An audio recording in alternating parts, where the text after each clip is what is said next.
Good morning, good morning, good morning. Good morning to you, Hotep, Uncle Johnson Neb.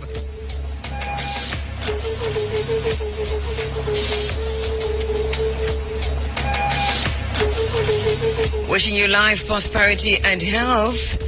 And as they say in Kemet, Uncle Johnson Neb.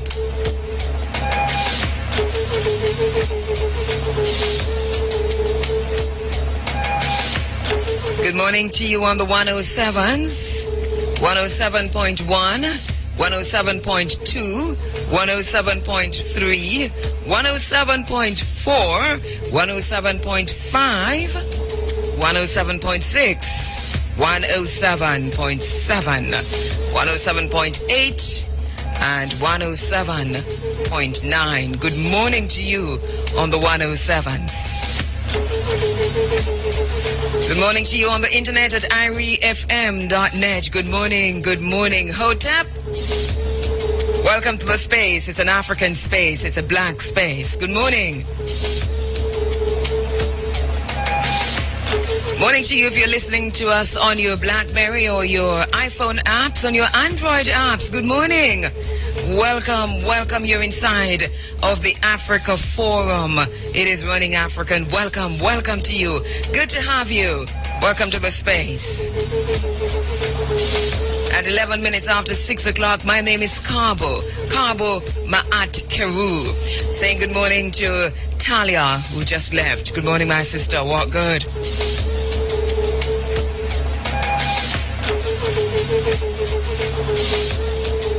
We're flying kind of solo this morning. But Shamara, I'm sure our telephone operator will be doubling up a little. Good morning, welcome. Hey, guess what? We've got an interesting program lined up for you as usual, as we also welcome to the space those upon whose shoulders we stand. Acknowledging our ancestors and acknowledging the ancestral spirit to this space at this time in this place right now. You know how it is. We do not move. We do not walk without acknowledging those upon whose shoulders we stand. And at all times I acknowledge Chief Taichi. Welcome to this space, my ancestor. I am my ancestor. I am Chief Taki. You call him Taki, Chief Taichi. Welcome into this space. The ancestral spirit that is Yaya Kimpavita. Welcome into this space, the ancestral spirit that is Hatshepsut. Welcoming to this space the warrior spirit of Ya Asantua. Good morning to you. Welcoming to this space the organizer, the soldier, the general, Baba Sam Sharp. Our ancestors have left the blueprint for the unfinished business of liberation. It's an unfinished revolution. And we welcome the spirit of those ancestors to this space. I want to say good morning to you wherever you are. On the continent of Africa, to my friends in Ghana, good morning. In West Africa, in Central Africa, in East Africa, wherever you're tuning in this morning, you're on the internet at irefm.net. It's good to have you. Want to welcome to this space my sisters and brothers on the continent of Europe who are tuning in on the internet at irefm.net, logging in, choosing to be in this space at this time, knowing that you could have chosen to be someplace else. So we welcome you to this space right now at this time. Thank you so much on the continent of Europe for tuning in. We see you. I see you, Aldith. I see you, Ancobia. All right, so we're welcoming our listeners across the world from the United States, from the Caribbean, and right here in Jamaica. It's a global space for Pan-African reasoning.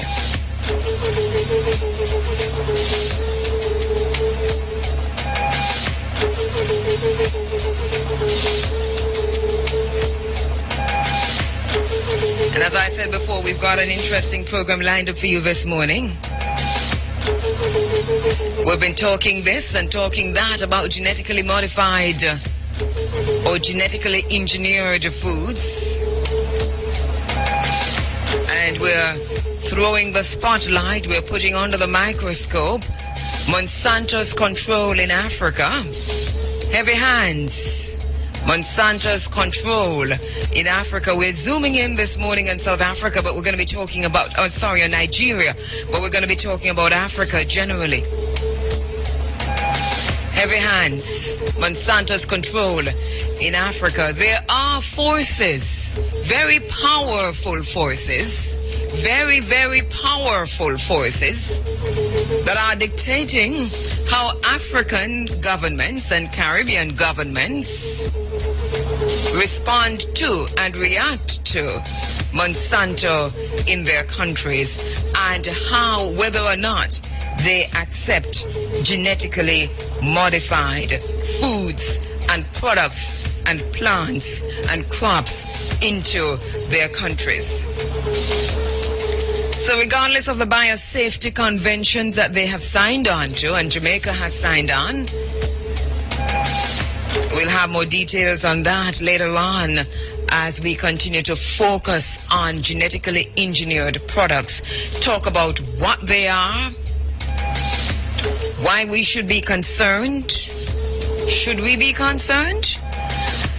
We're going to be talking about how they can affect the food chain, how they can affect our ability to produce food, not on a large scale, although we're talking about that too, but for our families, for ourselves.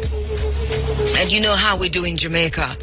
You know, regardless of what we hear, lots and lots of Jamaicans. Remember now, Kingston is not Jamaica. Kingston is a part of Jamaica. We welcome our listeners from Kingston.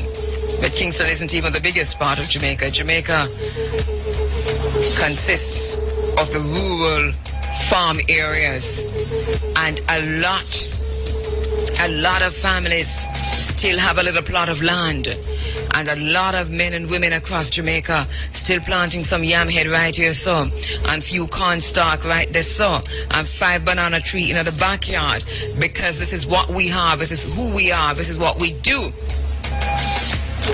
Still plant our red peas and our gungo peas. Still stick, you know, any little thing we have, we'll stick it in the ground. We still do that in Jamaica, regardless of the focus on the fact that, you know, oh, we're not growing and we're not growing. A lot of people are still growing in their backyards and their front yards and their side yards.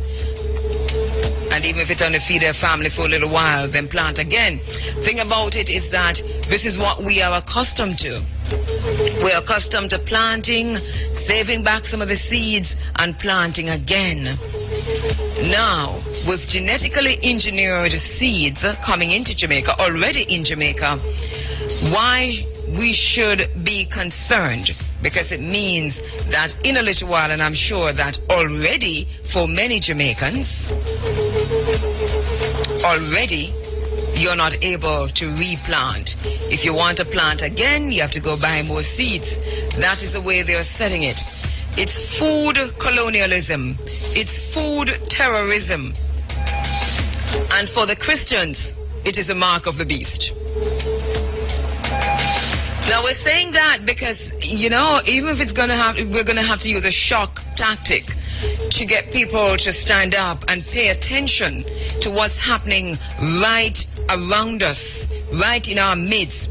That while we jump on the party bandwagons and while we gather in halfway tree, for whatever reason we're gathering in halfway tree, that while we do this, that there is the little matter, the small matter of whether or not we're going to be able to look inward and feed our children. So lots of Jamaicans are very good at marching against a big issue, the big thing that you don't have to point at yourselves. But listen, let us stop for a minute and point at ourselves. Let's point a finger at ourselves. Let's look at our homes, our families, and pay some attention to what is unfolding in our country. We're going to Africa this morning. We're going to go to Nigeria. And we're speaking with a very, very special guest, architect, environmentalist activist, author, poet. We're talking about Nimo Bassi. Dr. Nimo Bassi joins me on the phone lines from Nigeria this morning. He has been following the issue of GMOs and Monsanto's presence in Africa for a very, very long time. He's a human rights activist, an environmentalist activist. His profession is architecture. Yeah, because we are not what we do. Yes, even though we say that from time to time, we're not our profession. We're not our profession. We're not that which we study. We are who we are intrinsically, so we are what we do and not what we study. So that he's a very good architect, and he's doing great works in Nigeria for low-income families with housing and so on. Even as we speak right now, he is in the depraved areas of Nigeria conducting social work. We're going to be talking to him while he's on the road, actually just going through those depraved areas of Nigeria, assisting in whatever way he can. But also a Pan-African, born on the continent of Africa. And remember now, we're not Africans because we were born in Africa. We're Africans because Africa was born in us. Lots of people are born in Africa. Lots of different races, lots of different kinds of people are born in Africa. And they might even identify themselves as such, born in Africa. But they can't claim to be Africans.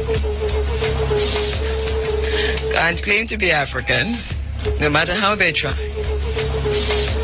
Naturalized birth, but race, no. So we're not Africans because we were born in Africa.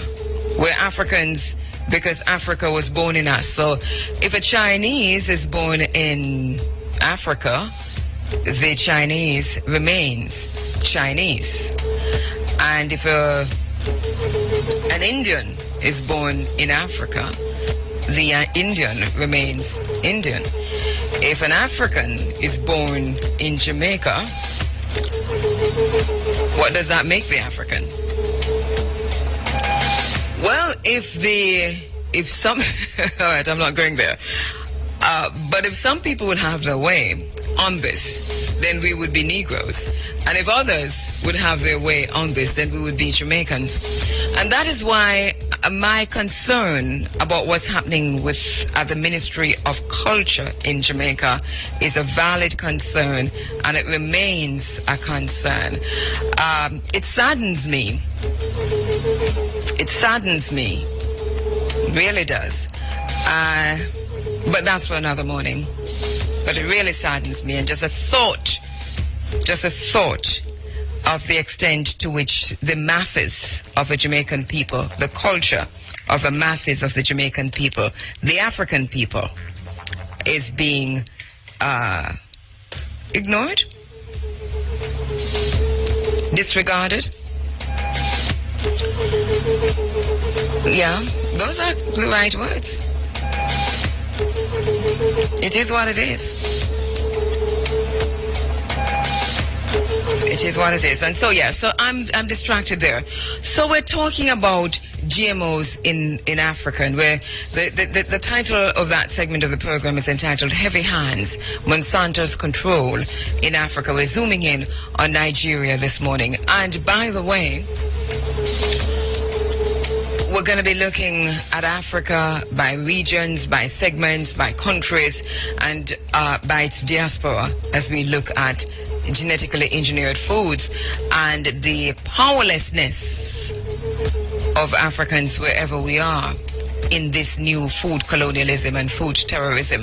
You see, there's an interesting thing happening, because we can fight against genetically modified foods, but GMOs are already here and look set and poised to literally take over our food production and distribution in just a few years. It is what it is. Part of survival is eating. Food banks are important. Food banks are important, but should we also be asking ourselves, are we losing control of our seeds? Are we losing control of our farms? Are we losing control of the means to produce for, and as food now, for our children, for ourselves, for our families? Some of these questions we have to answer. Yeah. So Numabasi joins me on the phone lines from Nigeria this morning to talk about that. Heavy hands, Monsanto's control in Africa. Also this morning, in just a few minutes, we expect Marshanti of Nyabinghi to join me in the studios this morning, just for a quick little chat. You know, we learned last week that the correct pronunciation, or the pronunciation of the name of Nyabinghi, and by the way, we also learned the spelling in the research, because transported here, there's an H that has been placed in, but from the research, my understanding is that there's no H in Nyabinghi.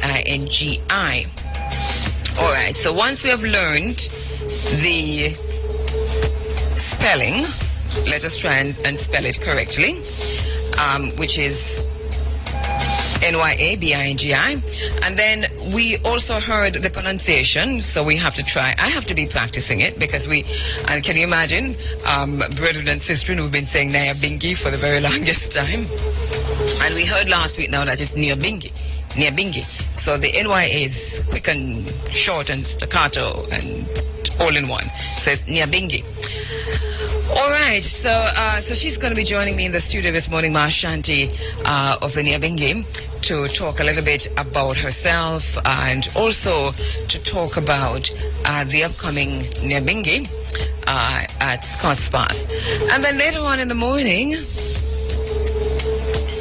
South Africa is celebrating 20 years of freedom from apartheid, 1994 to 2014, but also 20 years of close relationship with Jamaica. And this morning we're going to be speaking with the first secretary political first secretary at the South African High Commission here in Jamaica, Mr. Jonkihaya Rabe, and we'll get his correct pronunciation in a while, so I'm just reading, but I think this is what it is, Mr. Jonkihaya Rabe. So he'll join me on the phone lines in a little while. Also this morning, remember now, the Supreme Ventures draw coming up your way at 8:30, and later on in the program we're going to go live by phone lines. Going to be going live to Prof of the Nyabinghi. Once again, he'll be on the phone lines this morning to talk about the Nyabinghi that's going to be happening in Great Pond. And if we get the chance and get the time, and we ask you to stand by, members of the Nation of Islam, because if we get the chance, we'll be speaking with Student Minister Hugh Mohammed, who is the representative of Minister Louis Farrakhan right here in Jamaica. So, he's just returned from San Diego, is it? Well, he's just returned and has updated information regarding the observation of the anniversary of the Million Man March. And so hopefully we'll get a chance to chat with him this morning inside of the program. So we've got lots and lots coming up this morning inside of the Africa Forum, Running African.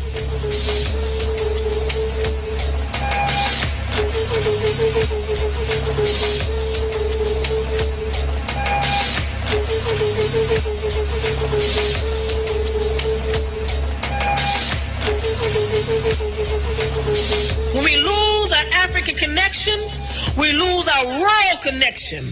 When we disconnect ourselves from Africa, we cease to be a world people. Without the African connection, we are a disjointed people, begging for the entry into somebody else's house. JN International Money Transfer. Safe, convenient, affordable. The time by JN Money Transfer is...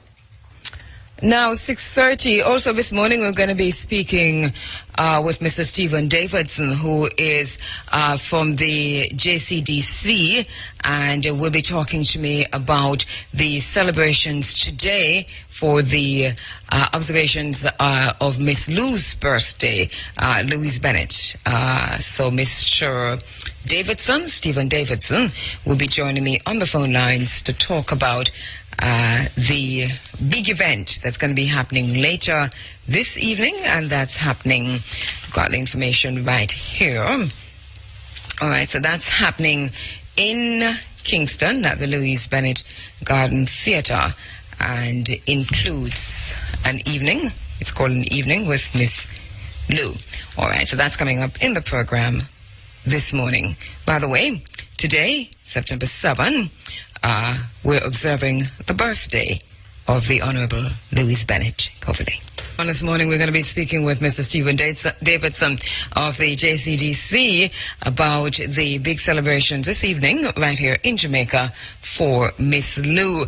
In the meantime, we're joined live in the studio now by Ma Shanti. Now, interestingly enough, just this week, it might have been Thursday or Friday, that I received a call from our telephone operator here saying Ma Shanti was here to see me with a letter.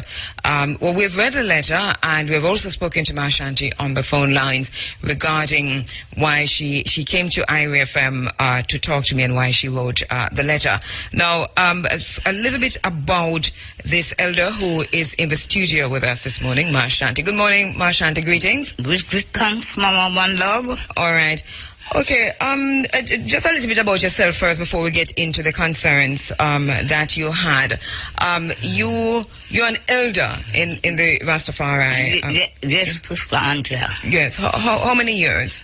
60 years long. From 22, 82, I'm 60 years now going in the business. I'm 82. 82, wow.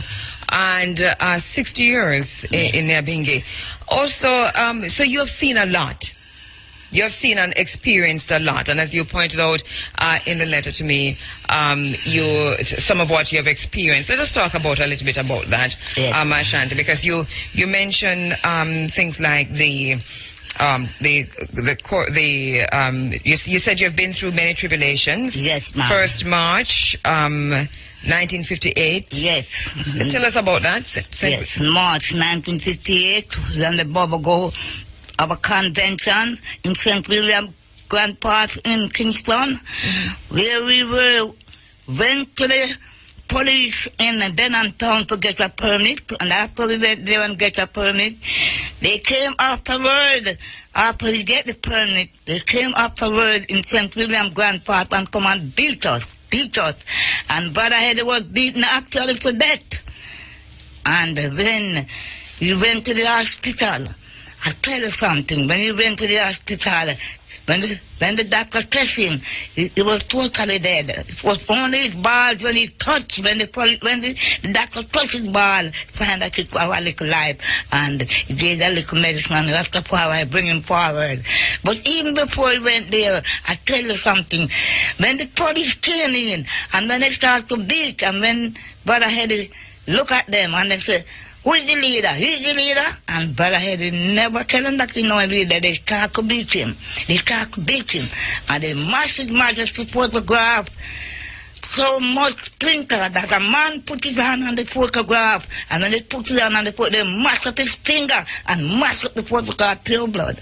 And people listening to you would think that you are talking about Coral Gardens, but you're talking about March 1, 1958. That's right. What the St. William Grant Park incident. So how many people were in the St. William? Do you know about how many people were there? No people, Mama. I couldn't tell you the amount, but sure was a convention. Everyone come from our various parts of the world in Jamaica to attend that convention. Yes. Whose convention was it? Who put on? Brother Eddie, and Bobo Shanti, Brother Eddie. That is Charles Edwards in those days, but he's the Bobo. Yes. He was the head of the Bobo house. And he passed off now, but know that the Bobo house is still going on. It was Charles Edwards, and now he's Bobo Shanti. And we work with them because that man was a very faithful man in the order of the Bobo. Right, and you were actually there as a young girl. I mean, in your early 20s. Yeah, I come in from Montego Bay to that clinic because all of us was getting ready to move forward to whatever move Rastafari was going to do. And one person died, you said, in that incident? No, there was no one died. They told me that one of my little son died, but when I realized it wasn't so, it was a struggle among them, and it don't never happen to him. So who was doing the beating? The police? The police beat. He took one of my sisters with a staff in her side, and she never lived long after she died. And the reason for that was what? They say you shouldn't be gathering there? Them say no, them say a big woman, the policeman come up and say one of the daughter's son was a police, and he told the policeman, say, see my mother there? And the police come right up and took her in inside and says a big woman like his Rasta, and he went away, and they start to beat.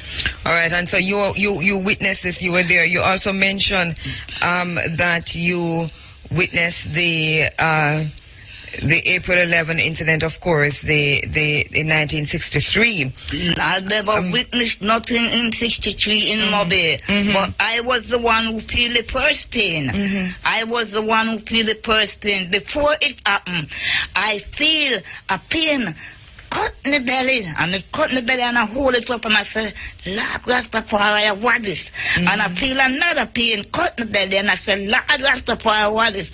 And few days after, I hear on the radio that name, the ZQI, because when the radio like this was a little good thing in those days, and say, 6 Rastafarian and rampant, looting and shooting and burning gas station, and then I hear that the policeman then is killing off Rasta down in Mobile, that they do thing that was wrong, but it wasn't no Rasta. It was a youth named Franklin who did that. Franklin, yes, the youth named Brother Franklin.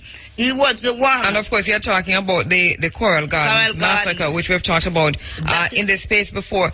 You also note, Mashanti, the May 7th, 1959 Bakawal incident. Yes, the Bakawal incident. 1959, it was police again beating our people, and one of my sisters, but they beat them in their elbow, in their knee, where the bone is where the police beat them. And one of my sisters who started to bawl, and Sister Lillian, and seeing what they have done unto our brethren, the policeman started to beat, and the inspector turned to the police and said to him, kick her. She's pregnant. She did a big belly, big one. And the inspector said, kick her. And the police kick her. And he said, kick her, make she see her blood. And he kick her, and she started to bleed the baby gecko. The baby gecko, she lose the baby. And she put that baby into a buckle. They went to hospital, and she get the baby put into a buckle, and she have that baby, and then get to court. There was nothing right for Rasta. Everything was wrong for us. Yeah.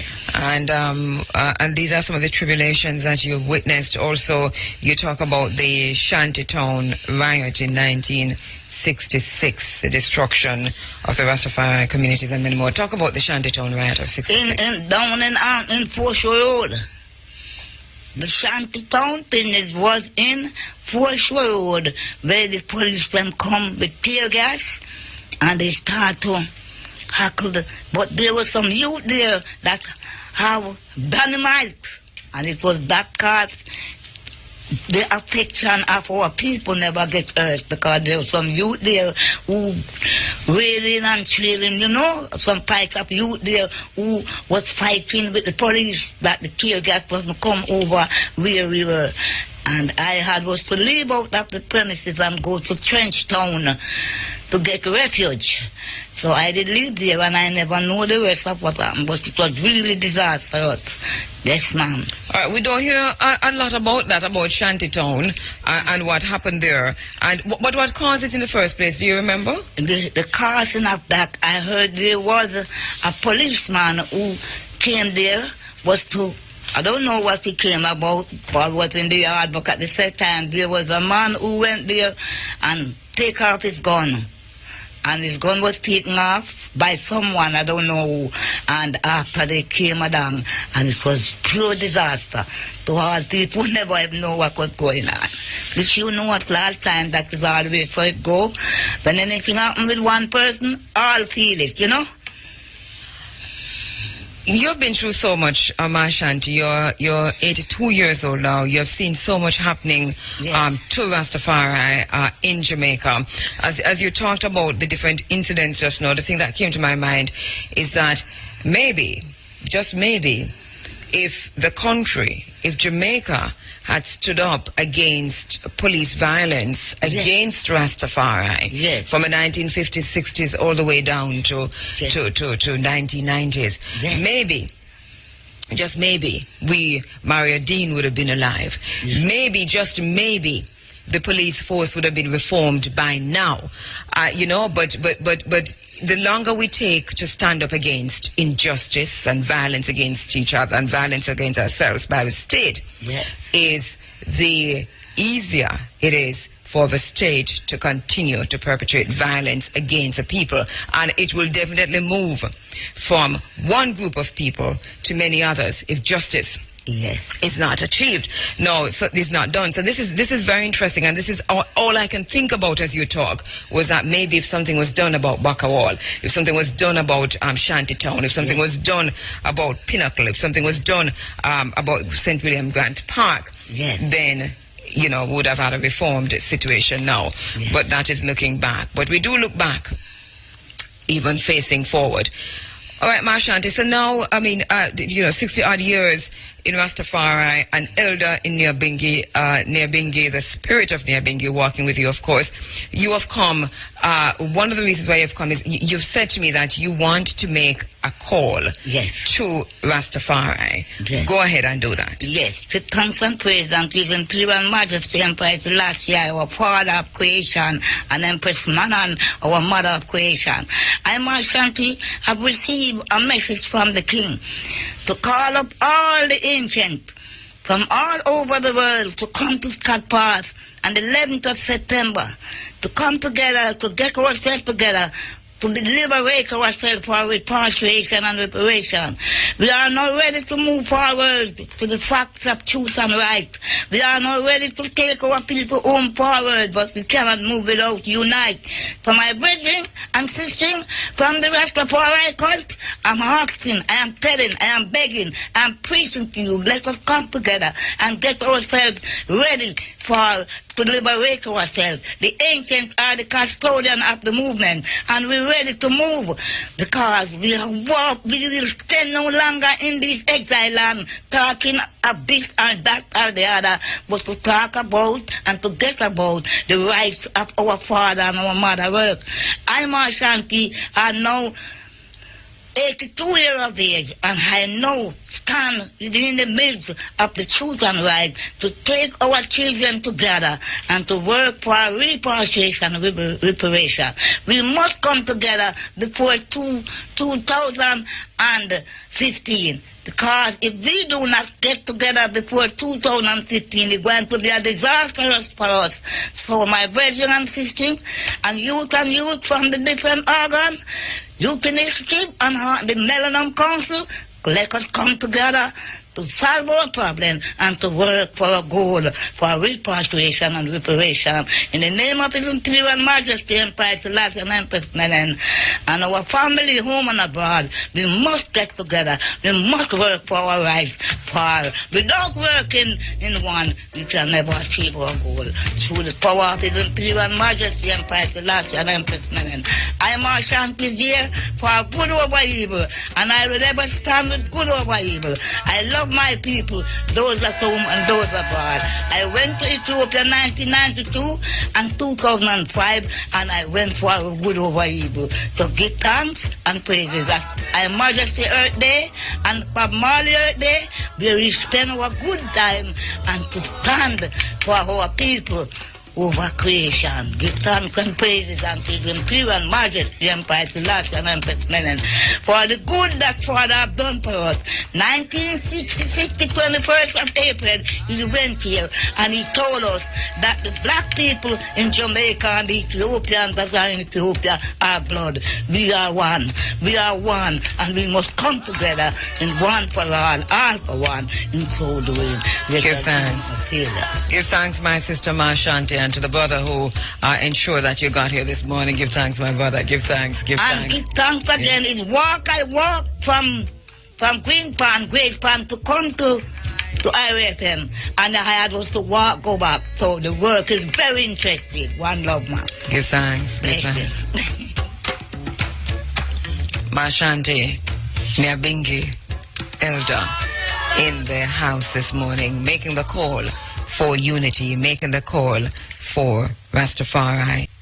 And we're going straight to the phone lines because today Jamaica celebrates the birth date of the Honorable Louise Bennett Cogley. A stellar lineup for an evening with Miss Lou. The Marketing and Public Relations Director of the JCDC is Mr. Stephen Davidson, and he joins me on the phone lines. Mr. Davidson, good morning. Good morning. How are you? I am well. I'm still laughing about you, Aya. Oh, goodness. You know, I know people probably wondering why I'm not playing a good word. You know, the one where she does the tree language and she say a good word, that, and so on. Yeah, I probably should play that one, but I really like this one, Uriah, you know? That's one of everybody's favorite one. Yeah, huh? So that's one of everybody's favorite. Of course, you know what? Because so many of us can. What Miss Lou did is very interesting, and we can talk about that a little, because we can identify. She took the living culture and immortalized it in poetry and song and so on. So we can identify with Uriah. Enough we know Uriah, especially we from country, right, Stephen? All right. Okay. Well, so today. Jamaica is celebrating Miss Lou's birthday, and the JCDC is ensuring that it is done in fine style. So tell us about what is happening today, later on this afternoon. Okay. Later this evening, the JCDC, which is an agency of the Ministry of Youth and Culture, will be hosting a concert entitled An Evening with Miss Lou, and it's an opportunity for us just to celebrate her work and to honor her life, as today would have been her 95th birthday. But she has gone home, so we're just going to take the opportunity just to celebrate and call the event An Evening with Miss Lou.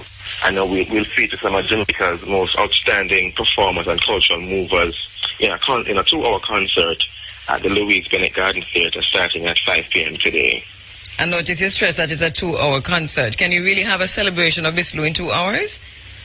Well, we're going to do our best. You know, it's a nice Sunday evening. We're actually starting at 4. Yeah. The gates open at 4 with an exhibition, and we have traditional foods on sale. Mm-hmm. And the persons can go around, come in as early as possible, just to enjoy the exhibition, to see the different displays, and then we go into the concert. Tell us about that exhibition. What will be displayed there? What are some of the things that will be displayed? Well, we have different films and audio clips that we'll have. It's a multimedia interactive exhibition about her life and her work. I know the persons who have worked with her will be there as well to speak. It's a multimedia interactive exhibition about her life and her work. I know the persons who have worked with her will be there as well to speak about, interacting with her and her influence on Jamaican life and culture. And the evening itself, which includes, as the JCDC tells us, and we have seen that just by reading the list, a stellar lineup of persons who will be paying tribute to Miss Lou this evening. Who are some of those persons? Most definitely. We have on the lineup Faye Ellington, Amina Blackwood Meeks, we have Dion Silvera, we have Karen Harriott, Sheldon Shepherd. Also have performances by the Scotiabank Singers, the Jamaica Customs Choir, and so many other persons will be there as well, to pay tribute. And how will this be done? Will they be reading for Miss Lou, or especially the participation of Faye and Amina and Dion Silvera and so on? Are they going to be reading the works of Miss Lou? Yes, some will be giving reflections on her life, and others will be reciting her works. Okay. All right. Once again, where is this going to be? Who is invited? And is there a charge? Do you just come? It is absolutely free and open to the public. We want everybody to come out to the Louise Bennett Garden Theatre at 36 Foco, the same complex as the Randy Williams Entertainment Center. And we're starting at 4 o'clock this evening. It's absolutely free. And we want everyone just to come out and to enjoy an evening with Miss Lou. And this is beginning, you said, at 4 and wraps up at 9? Well, listen, let me not do that, because people might just waltz in there at 8 o'clock when you're wrapping up, Yes. Well, you're saying it's 2 hours, right? Yes, we're starting at 4, hopefully to wrap up about 7 o'clock. All right, okay, so get there early. Most definitely. All right. And I like the fact that you're also doing an exhibition that, the family, people can take their children, the entire family can come out on a Sunday evening and just kind of delve into a little bit of a history, because not a lot of people, there's a whole generation, I think, who they might come upon Miss Lou's poetry in schools, but that might be it for them to a large extent. Am I wrong? Most definitely. It's important as well just to learn about her life and what she went through, and how she used her talent and how she used the Jamaican expression to propel her. And that is a very important lesson for young people to learn and to understand, especially in today's society. And as you say, important, why is Miss Lou important in the Jamaican culture? Well, she was a cultural pioneer, in terms of accepting our language, which is a big part of our culture, and she was able to use ordinary Jamaican experiences, to make us laugh, to make us laugh with ourselves and to make others accepting, of the Jamaican culture and Jamaican experience. I love her altogether, but there's one poem in particular that I wish that I'd interviewed Miss Lou one time, I think, here at IRFM, and it's a question that I didn't ask, and I wish I'd asked that question in that interview about the poem. Back to Africa, Miss Matty. You have to come from somewhere first before you can go back there. It bothers me. It troubles me. It troubles me. I'm not lying to you. And so I think at some point when and I know that a lot of analysis have gone on, and critical analysis too, of the work of Miss Lou, but I'd like to situate that, contextualize it properly with the other works she's done, including, a good language, that tree, that work, come from Africa kind of thing, which shows that she was making that connection, but at the same time, was there a kind of a conflict in terms of, and then I'm talking from the top of my head, so please don't call me the university people. Was there kind of conflict in terms of how she viewed Africa altogether? Is a question. But that is not a takeaway from celebrating her, celebrating what she's done. And you have pointed out a very, very important cultural icon for Jamaica, Stephen. Most definitely. And there's opportunity for us, just to continue the discourse and to continue, speaking about her life and her work. So it's an important day for us to continue, that kind of conversation, and just to enjoy and to celebrate, what she has done, for Jamaica and for our culture. All right. So once again, it's an evening with Miss Lou, a stellar lineup, and it's happening where again, Stephen? It's happening at the Louise Bennett Garden Theatre, 36 Hope Road, this evening, starting at 4 o'clock with an exhibition. The concert begins at 5, And it's absolutely free. And guess what? We're having a competition for the best male and the best female bandana costume. Oh, wow. Are encouraged to come out in their bandana. All right, but you have to describe what bandana is. You know what? Nobody come out in a African print. It's bandana you're talking, right? Bandana. Well, but bandana, what is bandana? Bandana is a special piece of cloth, right? Yes. It can't be anything. Not anything. All right, so bandana. it's a kind of plaid, kind of red and dark color, and some of them have some little greenish, right? But Steve, like you know, to know bandana yourself, you know. Oh, everybody knows bandana, man. The question you stay there. You all right? I'll talk to you after it's all finished, and you tell me what people came out with. All right, so it's bandana. So there's a bandana competition. So what are they expected to do?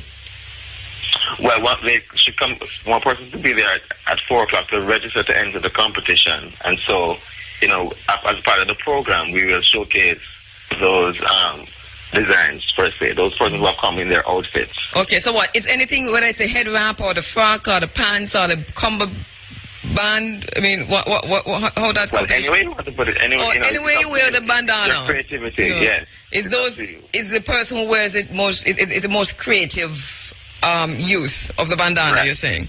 Definitely. Lord have mercy, I would come just for that. All right, it sounds good. And those persons, you want them to report by 4? By 4 to register for the competition, yes. All right, okay. All right, you're also having singers, because you mentioned the Scotia singers. And who else will be performing like that? Well, we have the Scotiabank singers. We have the Jamaica Customs Agency Choir that will be there as well to sing some of her songs. Sheldon Shepherd, they'll be performing, reciting her poems. And so forth. All right. Thank you very much. Thank you very much, Stephen. It sounds very, very good. A good way to celebrate, Miss Lou. All right. Thanks so much. All right. What good? Our people, we feel that when we go to foreign, we have to bring back some foreign thing. And if you come back and you don't have a little twang, them laugh after you. But if you come back and you have too much twang, them say you turn big na do and coke ahead na their barrel. Buggy without top. So you can't win. You better just go and come back how you went. See, anyhow, this boy came back from America just as he went. And his mother was very, very, very vexed about it. She said, "Me glad to see you come back, boy, but glad you let me down. Me shame I used to tell all of my proudness drop a ground. You mean you go to America and spend 6 whole Monday and come back home no peace better than how you did go, eh? Boy, you know shame us how you come after you tan so long. Not even little language, boy. Not even little twang. And your sister work 1 week with American, and she talks so sweet now that we have the juice to understand. Why? You couldn't improve yourself and you get so much pay? You spend 6 months up foreign and come back ugly same way. Not even a drapes trousers. Not a past the rhythm coat. Why not even a gold teeth that a gold chain around your throat? Suppose me lost my pass, go introduce it to a stranger as me lamented son that lately come from America. Them would have laugh after me, boy. Me couldn't tell them so. Them would have say, me lie, you was a spend time a moko. Don't back answer me, boy. You talk too bad, shut up your mouth. I don't know how you and your father are going to make it out. If you want to please him, make him think you bring back something new. You always call him Pa. This evening when him comes, say Pooh.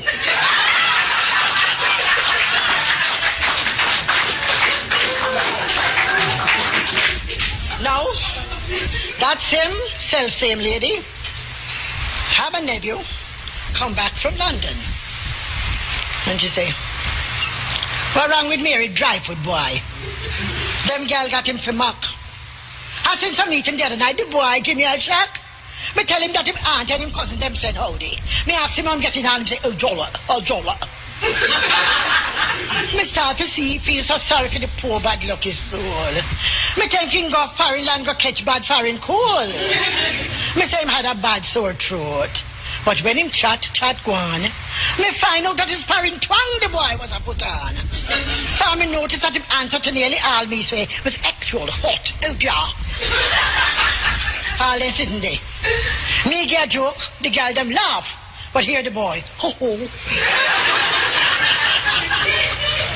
I'm sure you got the boulder dash out of the cinema. Same time I get in a temper, me holler, boy, you're out. Me say, don't chat me with no hot potato in your mouth. Him stand up like him stunted and hear him now. Oh, silly. I'm sure I really just don't understand you, actually. Me say, you understand me. Are your name cousin Scoop? You always visit Nana kitchen and get laugh at gungo soup. And now all you can say is actually. Boy, what up? What happened to that sweet to make a joke you use for pop? Him get back and walk through the door, him head in the air. The girl them ball out after him. Not going hot, oh dear.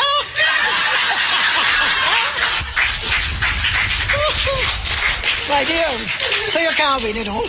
So you better come back like how you did go. All right. To Miss Lou is also a book that's out from the soul of Dr. Sue for the 50th Jubilee commemoration. That was with a foreword by Oliver Samuels. And would like to talk to Dr. Sue about that another time. But Jamaica today is celebrating the birth date of the Honorable Louise Bennett Coverley. Commemorating the relationship between South Africa and Jamaica. Mr. Rabe, good morning. Thank you very much for joining us on the Africa Forum. Hello, good morning, and good morning to all the listeners. All right, let me just get the correct pronunciation for your name, and I'm sorry to be doing this on air. Okay. Right, so pronounce both names for me, please. It's Jongi Kaya Rabe. Okay, all right, so I got it right. Jongi Kaya Rabe. All right, thank you very much, my brother. Thank you so much for joining us. And as you know, South Africa and Jamaica are one. there's really hardly, yeah. And so South Africa is, and you've started the celebration a while back, 20 years of freedom from apartheid. And when I saw 20 years of freedom, I thought, one of the first things that I'm going to talk to you about is the anciency of South Africa and Southern Africa by itself, especially for younger ones, because when we talk about 20 years, we're talking about apartheid, right? So let's go back a little and talk about the ancient South Africa. This is much more than 20 years, isn't it? Well, tell us a little bit about that. Right. Well, as we know that before 1994, Black South Africans were not allowed to vote. We did not have what we have today, which is the principle of one man, one vote. And in the process, we know that so much happened politically. Many South Africans were imprisoned. Some were even in exile. And we know about famous politicians like the former President Nelson Mandela, who was eventually released from imprisonment and went on to become the first democratically elected president of South Africa. So indeed, we have come a long way. And since 1994, it's 20 years of freedom and democracy, but it's been a long time coming. A long time coming. And South Africa is observing this in many different ways. On the continent of Africa, in South Africa itself, and also in the diaspora, and specifically here in Jamaica. Let us look briefly first at what's happening in South Africa, and I suppose that has been going on for a while. It didn't just start now, but you have been observing the 20-year anniversary since the beginning of that. So tell us what's happening in South Africa. Well, to start off, South Africa this year introduced what is called an international flagship country program. These are countries around the world that have been selected for these celebrations. Jamaica in this region has been selected precisely because of Jamaica's role in the dismantling, in the anti-apartheid struggle. Well, we know a number of eminent Jamaicans, as well as ordinary Jamaicans, who played a very, very important role in the delegitimization of apartheid. And, Jamaica was selected as one of those flagship countries. Hence, we have this program. As I said, it's an international program. In Jamaica, we have a program over 3 days. It starts from Wednesday, this coming week, culminating into Friday's concert at Emancipation Park. So Wednesday we have what we call a commencement reception at the official residence of the South African High Commissioner here in Jamaica. Yes. And then on Thursday, the 12th, the 11th, I'm sorry, we will have a workshop conducted by a South African group called Hip Hop Pantula. They will conduct the workshop at the Edna Manley College of Visual and Performing Arts. Mm-hmm. And then on Friday, the 12th, we are going to have a concert, a public concert, free to everyone. So we would like everyone to come and join us, and let's have fun on Friday. So the public concert is on Friday. This is free, open to the public, and this is going to be where? It is going to be at the Emancipation Park. All right, so Emancipation Park this Friday, celebrating South Africa and celebrating with South Africa. Who are some of the persons who will be involved, who will be performing on that concert? Well, we have been engaging with our Jamaican colleagues, especially the Ministry of Youth and Culture through the JCDC. Mm-hmm. We are not quite sure now who has been selected to collaborate with the South African group, mm-hmm. but we are quite hopeful that maybe by tomorrow or the day after, we will know who from Jamaica is selected to participate. And we'll announce that here on IRA FM as soon as we have that information. And so the South African group performing on Friday will be? His name is Hip Hop Pantula. He is a solo artist, but he performed with a band. Mm-hmm. So it's Great. about 5 of them. Yes. Well, he's no stranger to Jamaica because he has collaborated with Lutan Fire mm-hmm. in the past. Mm-hmm. And they released a song that was very popular in South Africa. It was received warmly in South Africa. Right. I'm so looking forward to that. I'll be there, of course, on Friday in Emancipation Park. I am this time around accepting all invitations from the South Africa High Commission. We're so far from you here in Otorias, but I'll be there for everything, and I have all the invitations, so I'll be there also on Friday. It's going to be really beautiful in Emancipation Park, I'm sure. And yes, absolutely. And once again, just to say to all who are listening in Jamaica, head to Emancipation Park this Friday for a wonderful concert in the park, celebrating South Africa with the South African High Commission. And just to backtrack a little bit, we talked earlier about the bilateral relations between South Africa and Jamaica, and some of the high points. I recall in 1991 when Nelson Mandela came to Jamaica at that time, and it was also in the. Was it 91? Was it 91? It was 1993, I think. 1993. Right. All right. But he also visited again in 1998, I believe. Right. But perhaps, if I may, just to give a brief background regarding Jamaica and South African relations. Mm-hmm. We know that from the very earliest days of the international campaign against apartheid, Jamaica played a crucial role in pressing the international community to limit foreign trade and investment in South Africa, mm-hmm. with a view to creating economic dislocation, which coupled with internal struggles in South Africa would lead to the dismantling of apartheid.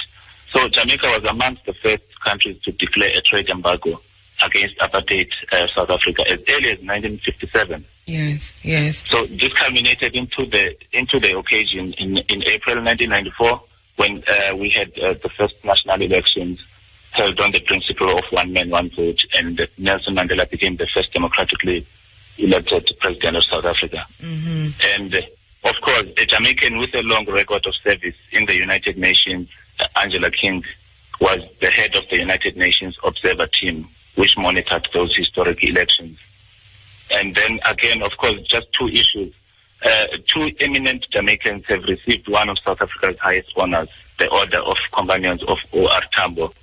O.R. Tambo is one of the past presidents of the ANC, the African National Congress. Mm-hmm. Prime Minister Michael Manley was posthumously awarded the South Africa's Order of Companions of Oliver Reginald Tambo on 16 June 2004 for promoting the interests and aspirations of the Republic of South Africa at the higher levels through excellent cooperation and active expression of solidarity and support.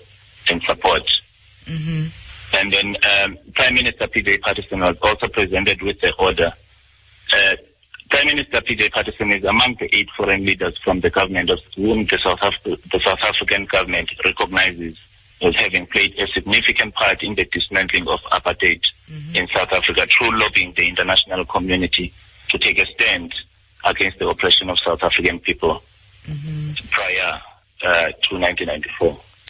And it also connects back to the people in terms of what the people, the grassroots people on the ground were saying, were singing about, were chanting about, were shouting about to the ears and the voices of those in government who in turn did what the state is supposed to do, which is to lobby on behalf of the people. So that the relationship between South Africa and Jamaica is at many different levels in terms of the state level, but people to people. This is also a very strong relationship, isn't it? Correct. Yes. There are too many to mention. Too many Jamaicans. Yes. I mean, on the level of the ordinary people on the streets who were really supporting the cause, against apartheid, and there is a very strong anti-apartheid movement, even in Jamaica. I mean, the stalwarts of the anti-apartheid movement are to be found in various walks of life, and that is for us a cause for reflection and to just to say thank you to Jamaicans for having supported the anti-apartheid struggle. Well, we're going to definitely be at the thank you party. Thank you. You're all welcome, please. Everybody welcome. In Emancipation Park on Friday, yes. for as part of that, the concert that's going to be happening there in the park. Once again, it's free. Thank you so much, Mr. Rabe, for joining us and talking to us about this. And we'll definitely see you Wednesday, Thursday, Friday in Kingston. Thank you so much. Thank you very much. It was a pleasure to be with you. All right. Thanks. First Secretary at the South Africa High Commission here in Jamaica, Mr. Junkiaya Aristede behind bars. And it makes you want to think he shouldn't have left South Africa. But how do you live in exile when your country rots beneath your feet? No, I had to return to Haiti, and we applaud him for returning to Haiti, and we're applauding for standing up against injustice in Haiti and against oppression and against new slavery in Haiti. So now his voice must be silenced, and there's a warrant out, I think. I'm not even quite sure if he hasn't been arrested already, but we know that there is a warrant out. We'll just go and check that for Jean-Bertrand Aristide. America's foreign policy in Haiti leaves nothing to be desired. America's foreign policy in Haiti is to keep its boot on the neck of Haitians until they strangle to death. It's already happening. Can't imagine the resilience. And this is coming at a time, isn't it interesting? Right around the time when Haiti is celebrating Boy Carman and celebrating Boukman Dotti and celebrating Mama Cecile Fatiman, when Haiti is celebrating the greatest time of its history when it defeated slavery. That is right around that time, in the anniversary, that you hear that there is a warrant out for the arrest of Jean-Bertrand Aristide, who the people want. So we, as I said before, on to another matter. We're trying to get to my very special guest in Nigeria. And we have been talking to him, so we know that He is quite ready to talk to us about heavy hands, Monsanto's control in Africa. So we're just waiting to the Black Mountain Institute at the University of Nevada, Las Vegas, is the author of Medical Apartheid, The Dark History of Experimentation from Colonial Times to the Present. She has also written Deadly Monopolies, The Shocking Corporate Takeover of Life Itself and the Consequences for Your Health and Medical Future. You see, I haven't read those books yet, but I kind of have a very good idea of what's involved, what's included. But the idea of the corporate takeover of life is directly connected to what we talk about when we talk about the vaccine trials and the ethical considerations. For example, the corporations that own these vaccines are the ones who have swarmed Africa. Sierra Leone, for example, has been frightened into declaring that it is shutting down the entire country. That's what's happening on the continent of Africa now. And I want you to listen to me carefully on this, because we have to, when we think about issues relating to Africa, we have to be critical thinkers. It's different from saying criticizing. We have to think about the power dynamics. We have to follow the money. We have to ask questions. If it is good for them, simply put, it is bad for us. And that is because we've been there, done that, and still being enslaved. The evidence is a mile long and then some regarding the bad behavior, the unethical behavior of large corporations owning vaccines, doing these unethical trials on Africans. We have seen, for example, last week I told you about the movie The Constant Gardener. I hope some people were able to watch The Constant Gardener. Did you get a chance to see it? If not, please rent it, download it, buy it, watch it. It is based on a true story. I think it's based on when the Pfizer drug Trovan was used in a clinical trial in Kano in Nigeria. That trial compared the new antibiotic, which was Trovan, against the best treatment available at the time, intravenous CX or something to that effect. And 11 children died in that trial, 5 after taking Trovan and 6 after taking an older antibiotic used for comparison in the clinical trial. Others suffered blindness, deafness, and brain damage, the cause of which are, even while people say that they couldn't determine it, were definitely connected. The side effects are worked out as they go along. And so blindness, deafness, brain damage, losing one arm, losing one foot, a whole lot of that happens during the testing.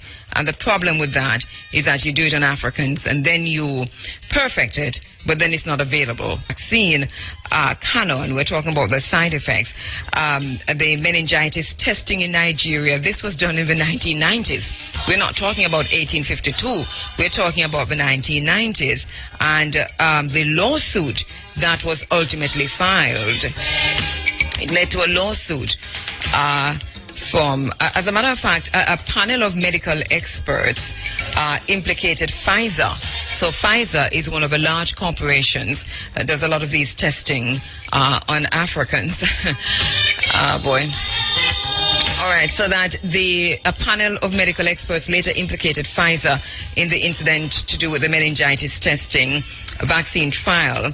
And the panel concluded that the drug had been administered as part of an illegal clinical trial without authorization from the Nigerian government or consent from the children's parents. Now, I want to talk about that. Because, you see, the Ebola clinical trial is being done, but this is done after the WHO declared that, Africa is a massive country. Africa has millions and millions and millions of people. The United States of America could hold in Africa, and I'm trying to picture that, 1, 2, 3, probably 5 or 6 or 7 or 8 or 9 times. Correct me if I'm wrong, tweet me. But a whole heap of times. That is to show you how big Africa is. And there's an outbreak of a poverty disease. A disease that there's a cure for already. A disease of poverty. This is part of the politics of disease. And there's an outbreak of Ebola in an area of West Africa. A small area of West Africa, because when you take Sierra Leone, Guinea, Liberia, it's a very small area of West Africa. Millions of people living in those areas. 2,000 cases of Ebola. The WHO has declared something akin to a pandemic. Now, everybody's working together in this. They're all working together. It has to be a pandemic. There has to be panic. And Sierra Leone this week is saying that they're shutting down. An entire country is going on quarantine. Look, Sierra, you know, it boggles the mind that Sierra Leone has taken a decision to quarantine the entire country out of fear. Out of fear, because they're driving the fear of the devil, the white devil, into those people. Talked with the good Dr. Nimo Bassett, and he'll be joining us in just about 5 minutes' time, all right?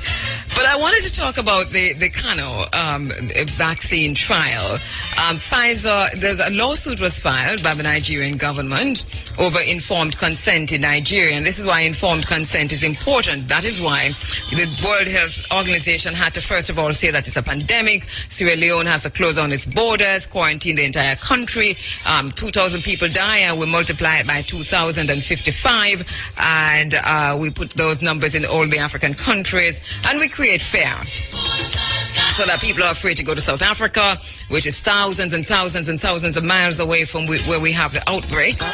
And we are carrying stories in our newscasts and in our entertainment news that there's an outbreak of Ebola and artists are still going to Africa. Africa is not a country. Africa is a continent. 50-odd different countries, massive countries, not no small thing. So nobody says there's an outbreak of flu, which kills, you know, thousands of people per year. 86,000 people per year in the United States die from flu. And you don't hear anybody saying, oh, but there's an outbreak of flu in America, and they're still going.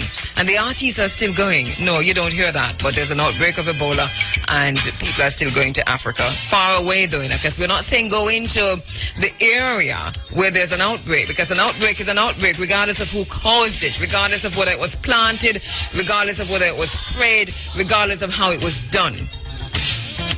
There is that outbreak.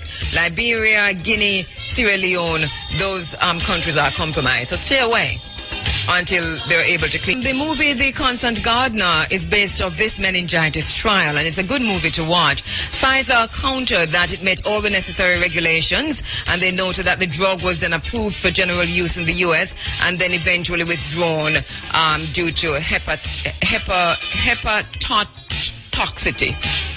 And there was another trial, HIV/AIDS testing in Zimbabwe, AZT trials. In the 1990s, also conducted on HIV-positive African subjects by U.S. physicians and the University of Zimbabwe were not performed with proper informed consent. The United States began testing AZT treatments in Africa in 1994 through projects funded by the Centers for Diseases Control, the World Health Organization, and the National Institutes of Health. Now, no informed consent. These are the same people who we're quoting now and saying that they're telling us that it's a pandemic. We have to be very careful. The AZT trials in Zimbabwe included testing of over 17 women for a medication that prevents mother-to-child transmission of HIV/AIDS. The suspects did not fully understand the testing methods, the effectiveness, the possible dangers, or the nature of a placebo in testing situations. They were told also about the trials under duress, as we see happening now with the Ebola. In half of the women who received a placebo there was no effect, making transmission likely, and they didn't understand that. They weren't told.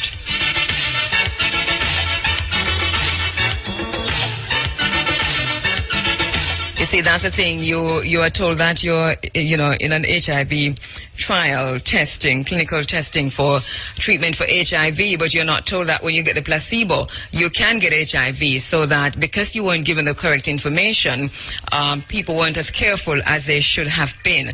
And so there was another issue there.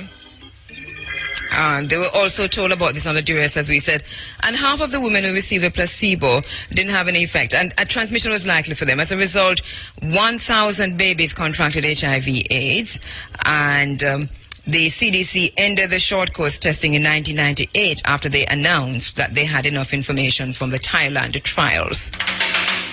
Now, I want to talk about something, because in 1998 I did a series of programs about the trials in Thailand. You see, that's the thing, because I was focusing on the unethical way in which AZT was being tested in Thailand. And I didn't even make that connection back in 1998 to what was happening in Zimbabwe, because I didn't have that information. Sometimes, as I said before, it's not the answers that you get, but it's the questions that you ask. And if you do not know what questions to ask, then you may as well, just go sit. So I'm chiding myself. I didn't have the question to ask on Zimbabwe, because that would have made a better connection for me. But then we focused really heavily and seriously on the trials in Thailand. Remember, there were discussions to do the trials here in Jamaica too, and that is when we had some very, very serious programming here at IRI FM, looking at Thailand, dissecting what was happening in Thailand, and standing up strongly. At the time, we had pointed out that the Depo-Provera was a clinical trial in Jamaica that went on for over a decade. And even to this day, and I keep saying this, even to this day, the women who were part of the clinical trial for the birth control Depo-Provera do not know that it was a clinical trial, and that the FDA had just passed that drug in the last 5 or 7 years, if so many. And they were trying it. They were giving it to Jamaican women. They were giving it to Jamaican women in the 70s.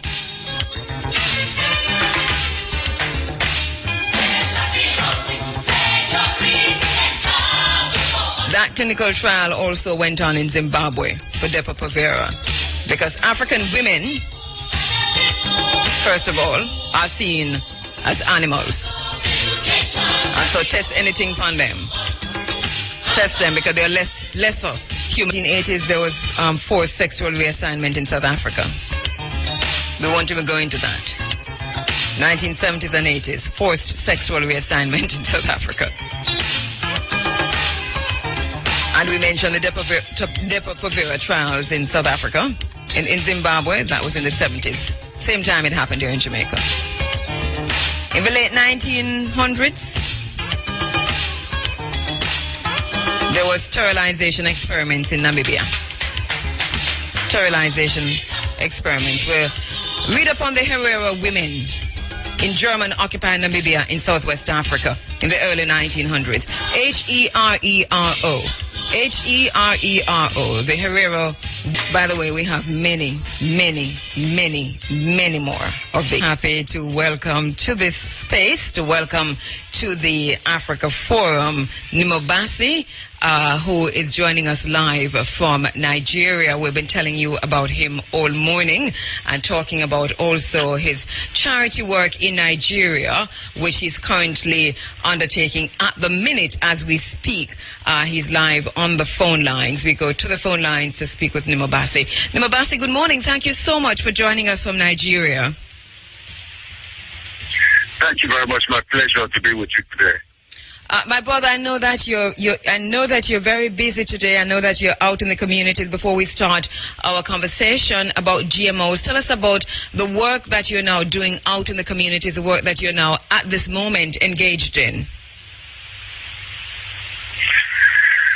Well, a group of people in a community close to where I live, about 40 kilometers outside of Benin City, who were once afflicted with a dreaded disease known as leprosy.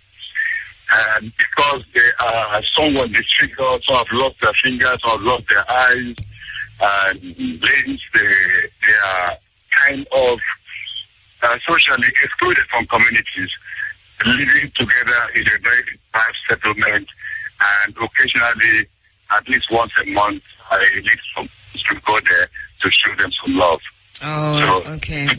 Show love people who are socially excluded. All right, that's so commendable, and we're motivated by the work that you're doing, that you continue to do. Thank you so much for providing that example for us here in Jamaica. Want to talk about GMOs now, and because our time is much less than we had initially planned, I want to go right into the conversation. What are GMOs? What do we mean when we talk about genetically engineered products, food, crops, and so on? What are those? Yes, I'm right here. Okay. Sorry about that disconnection. Yes, brilliant. You're very clear, by the way. So let us talk a little bit about GMOs. What are GMOs? What do we mean when we say genetically engineered products, genetically engineered crops? What are GMOs?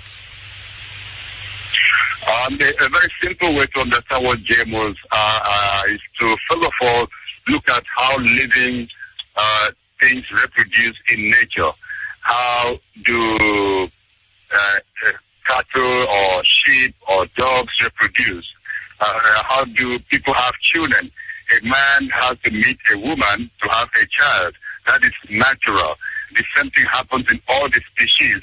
But GMOs entail a form of reproduction that brings in genetic materials from across species. So you could have a plant that has introduced into it a genetic material from an animal or from a fish. Then you can also have, on the other way around, something from a plant introduced into an animal or a fish. This is contrary to nature. So primarily it means introducing genetic materials that are not naturally found in that particular organism into it. Therefore, making this not the same as what it used to be, even if it still looks the same as what it was before, making them very different kind of organisms. And this is why when the companies who make genetic engineered crops design crops in the laboratory with this kind of foreign DNA or genetic material, they hold a patent to those things. So that if a corn is genetically engineered, it's no longer the same as ordinary corn.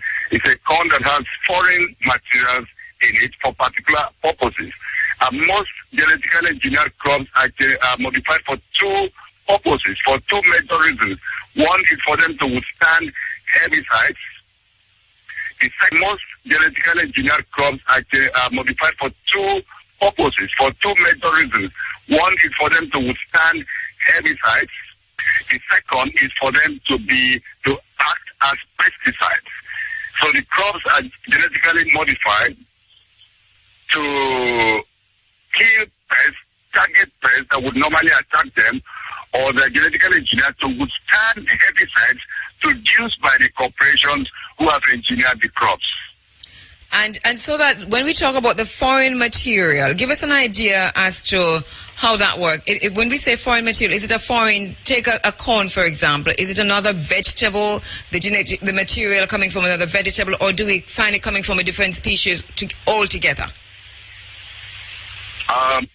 Usually the materials come from other species altogether, from bacteria or from something else. It allows this kind of manipulation to go on, which is contrary to nature. And because it's about genetic, it's about the DNA sequencing. It's like picking up the DNA of a species, clipping something out, and taking something from another species and zipping it in. I don't know an easier way to explain it. Yes, It allows for a lot of manipulation to be carried out in a laboratory that would not occur in nature. And one of the examples, if you can, because I've also heard you referred to an example of rice which contains genes from breast milk, and that there's a reason given for this weird situation. Tell us about that example so our listeners get a better idea of what we're talking about when we say genes from one material injected into another for whatever reason that the companies want to give. Exactly. There was this variety of rice that was genetically engineered using DNA material from breast milk. Human breast milk was introduced into the rice, and it was for a very funny reason. The rice was meant to be fed to children to help combat dehydration that occurs when children have diarrhea or similar things. Now, when children have diarrhea, usually we have what is known as oral rehydration therapy, which simply is mixing sugar and salt with water and then giving children to drink, and then they will regain the fluid that they would have lost, they lost through the diarrhea. So when this was engineered, it was tested on children in Peru without the knowledge of their mothers and their parents. And actually, there's some cases of very negative reaction, and at least 2 children, I believe, lost their lives in that process. And this was an illegal right that was not even authorized or approved. So we have this kind of experimentation going on by biotech companies. The whole purpose is to secure markets for themselves, not to do any public good or public service. Because to tackle dehydration just requires simple oral rehydration therapy, which anybody can do, any poor person can take care of that. But once you've allowed that a corporation engineers rights that will take care of this kind of situation, then parents who don't have the means will simply be cut off if that should become the major way of starting such a situation. There has been, the different companies, the biotech companies, have given numerous reasons as to why genetically modified organisms, genetically engineered food and products are the best way to go because of a possible global food shortage. Genetically engineered foods, you can produce more, and so on. Poverty alleviation, feeding the world. Let us look at some of those reasons. Because are they, from the research you've done, from your own perspective, are these valid reasons to enter into or introduce genetically engineered foods into any country? Absolutely not. These are all false, very false reasons and false arguments made by the biotech corporations and those who sponsor them. People are hungry not for lack of food, but for lack of access to food. In fact, at this moment in the world, there's no other time where as much food as being produced now has been produced. And actually, most of the food in the world today, feeding the world today, is not produced through industrial agriculture. It's produced by small-scale family farmers. So genetically modified crops are not the solution for hunger, because right now they're playing a very significant role in terms of providing food for anyone. In fact, most of the genetically modified crops like soybeans and corn, they're actually used for animal feed. They're not directly going to feed the majority of the population in the world today. And GMOs cannot in any way tackle poverty. Rather, genetically modified crops deepen poverty. We have seen examples where the industry has tried to show that they could be suitable for small-scale farmers. For example, they introduced genetically modified cotton in a place called Makitini Flats in South Africa. And they've also introduced genetically modified cotton in Burkina Faso in West Africa some years ago. Now, when they introduce such crops as a way of opening up the market and entering the farms in areas that are resistant to this kind of crops, what they do at the beginning is to subsidize the inputs, artificial inputs, the chemicals, the fertilizers, the herbicides, and all the things that would make farming easier for the farmers. And after a couple of years, the farmers are left to swim or sink. And what has happened is when farmers are deceived to accept, small-scale farmers are deceived to accept this technology, then when they are left on their own, you start to have cases of farmers getting absolutely poor. Some committing suicide have been seen in India, and others abandoning the farms completely. So genetically modified foods can't in any way tackle hunger. In fact, in 2008, there was a report on International Assessment of Technology and Agriculture for Development, which IAASTD, which was issued in 2008. It was endorsed by 58 countries on the spot when it was accepted in Johannesburg, South Africa. That report showed that modern biotechnology would not have any significant role to play in food supply even in the future, not just now, in the future. And so it's a battle by the biotech industry to expand a market and to force people to accept a technology that is not really essential at this time. Mm-hmm. And this is very relevant to us here in Jamaica also, because this is the very same kind of arguments that we're getting about, alleviating poverty. But we're also told here in Jamaica, as our brothers and sisters on the continent of Africa are being told, that this is the best way to go for, the idea of relieving pests. There's also the situation of, as we heard, one Nigerian academic spoke the other day about the extent to which this now is an ability for us to feed our families for future generation. But I hear you saying that this has been proven to be not true, that genetically engineered crops are not able to reproduce better or more than the natural crops. Is this what I hear you saying? Absolutely. In fact, the Union of Concerned Scientists in the United States of America has issued a report some years back that genetically modified crops do not necessarily yield better than normal, natural, or even conventional crops. And the thing to take note of is that genetically modified crops start off with the best seeds available. They don't take bad seeds and genetically engineer it to make them better. They select the very best seeds, the very best seeds available, and still they don't yield necessarily higher than natural crops. So anybody going in that direction is going to in that direction simply because they've accepted the arguments of the biotech industry whose sole aim is profit. In fact, the world has used the argument that Africa is a hungry continent, that we need genetically modified crops to meet up with the hunger the hunger incidence on the continent.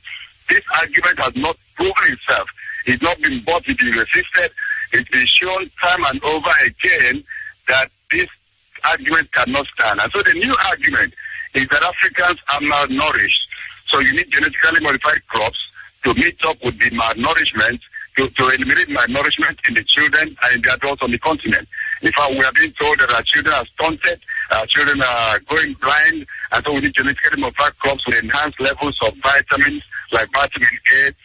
And this argument is being hyped across the continent. But the truth is that there was once something called the golden rice that was designed to have enhanced levels of vitamin A. And it was proven that for you to have sufficient, that you need to eat 5 kilograms of such rice to obtain vitamin A that you can just get by eating 2 carrots. Vitamin A you can get from eating 2 carrots. You will need to eat kilograms of that genetically modified rice. So that is a very laughable proposition.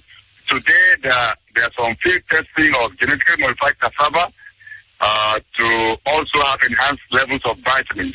But all these are just all marketing strategies for a corporation that has the ears of government rather than hearing the needs of the people. But yet African governments and Caribbean governments are under intense pressure from within their own lobby groups within the country, powerful forces, lobby groups out of the United States. These governments are under intense pressure to introduce GMOs and are finding it more and more difficult to resist. What is your take on that? What can be done, if anything? What are you seeing? Absolutely. These are evidence of neo-colonialism in the world today. And this pressure is completely unacceptable. I take an example from somewhere close to you in the Caribbean, where I just not too far from you, the issue of El Salvador in Latin America, not too far from you, where the United States government insisted that they must buy seeds from Monsanto, they must buy genetically modified seeds, otherwise they would not benefit from economic assistance that was extended to them. And I'm happy that we got the news that the El Salvadorian government did not accept to buy those seeds and did not accept that kind of pressure being put on them. But across Africa, the pressure is actually very tremendous because many African countries don't have biosafety laws. And without having biosafety law in place, it is actually inconceivable. It's not possible to introduce genetically modified crops. So there are pressures for governments to introduce very weak biosafety legislation that would open up the nations onto the biotech industry to introduce seeds. I think it's a political agenda by powerful countries to contaminate the African continent and countries that are up to this time not contaminated with genetically modified materials for reason of control, for economic control, for political control, for commercial control. And this is what is being resisted. I give an example of the case of Zambia in East Africa. In 2002, Zambia experienced food shortage and asked for food aid, of course. But the truth is that the country had food shortage in one part of the nation while there was enough food in another part, and it just needed help to get food moved from one part of the country to another part. But what was offered was genetically modified corn. And the country said, well, for you to give us this kind of corn, let it be milled first, grind it into powder form so that nobody plants them by mistake, so it doesn't contaminate the environment. Because once one seed enters the land, it's not easy to recall them. They are very powerful traits. They will just simply contaminate everything and then expose the entire agriculture of that species of crop to danger. Because what makes agriculture and biodiversity resilient is actually the nature that you have a lot of varieties sustainable. When everything becomes one species or one variety, then they are very susceptible to disease and disaster to follow. So as I was saying, Zambia refused, and eventually they were able to move enough crops, enough food material to another part of the country from the region.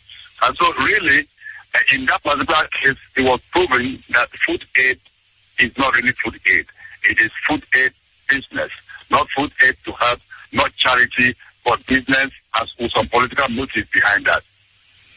And the idea and the example of Zambia is really a very, very good example for us to learn from.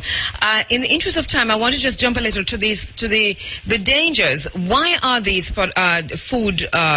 engineered foods and products dangerous? Because you mentioned just now, the idea Zambia saying crush the corn if you're sending this in to prevent contamination. What are some of the dangers that countries face once they begin to import genetically engineered products, food, seeds, and so on? The first danger is that it would certainly damage the biodiversity of any country whenever it's introduced, because these crops cannot coexist. The myth of coexistence is just a myth, because we've seen many cases in Canada and United States where farmers who don't want to grow organic, who don't want to grow GMOs, have had their farms contaminated through wind pollination or other means of pollination from crops that are GMOs that are planted by other farmers. And so once that happens, the natural crops are no longer natural. So that's the danger. The danger is loss of biodiversity erosion, which can be very harmful to any country's heritage. Then secondly is the issue of health impact. The biotech industry have strenuously fought against labeling of GMO products in the market because they don't want people to know what they're eating. And yet they insist that what they produce are distinctive and different and hold patents to these seeds. If you have a patent to a crop, then you should be proud enough to tell people that that's what they're eating. There should be no point hiding them.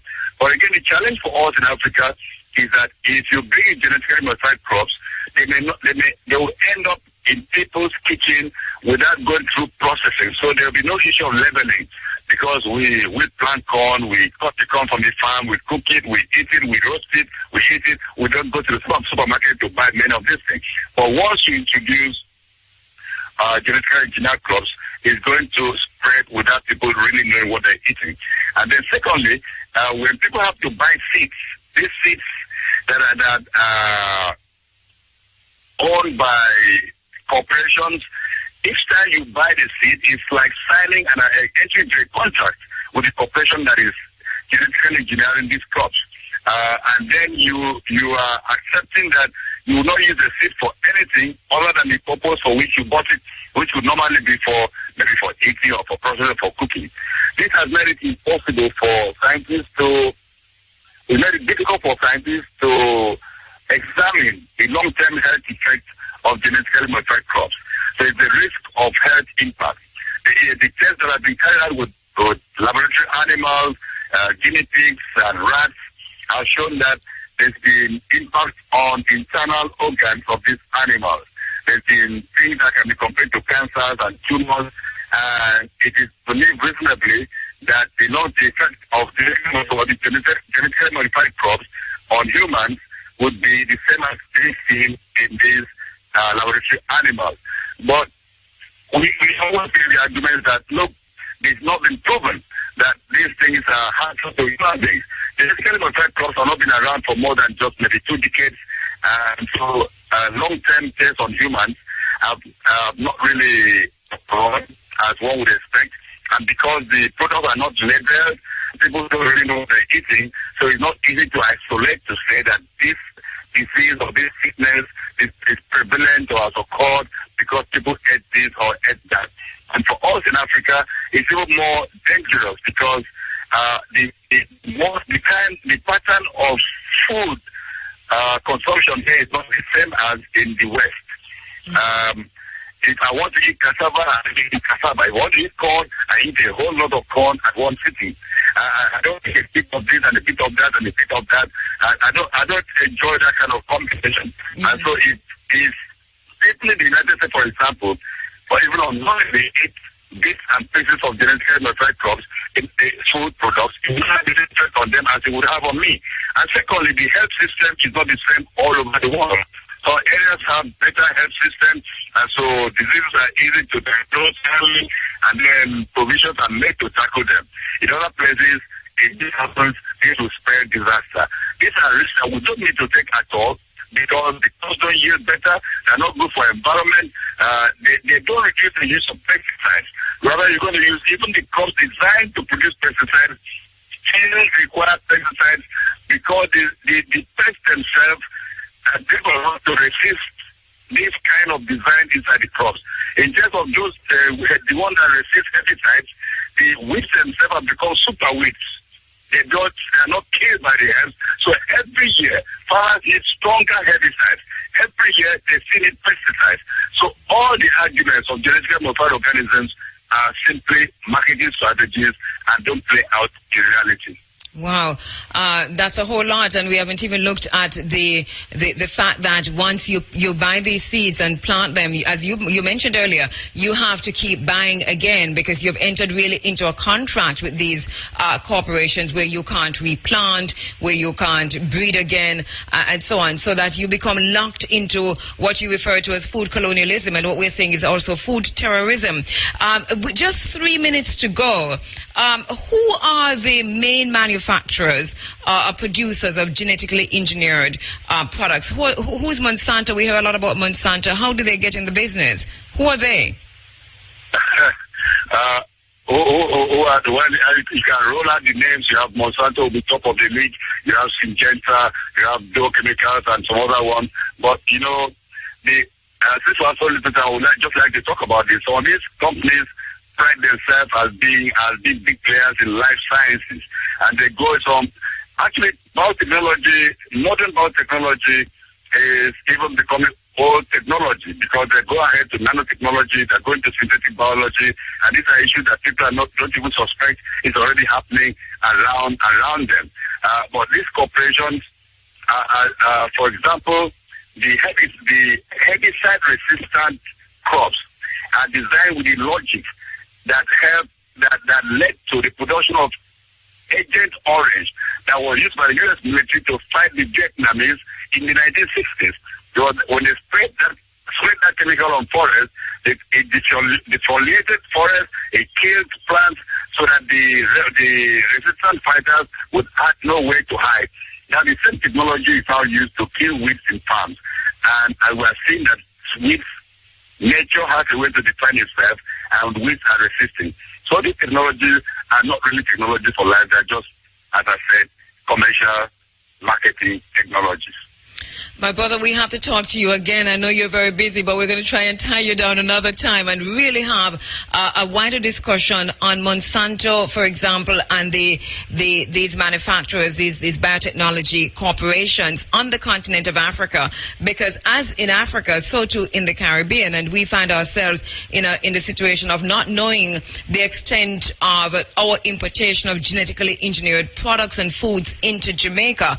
We are not sure. We do not know what we're eating. We see a lot of cancers. We see a lot of childhood diseases that we didn't used to see before. We see a lot of respiratory diseases. We see a lot of asthmas and babies being born with all kinds of stuff. And there seems to be not the kind of response that you would expect from, say, health ministries and so on as to why we're seeing the kind of health changes that we're seeing.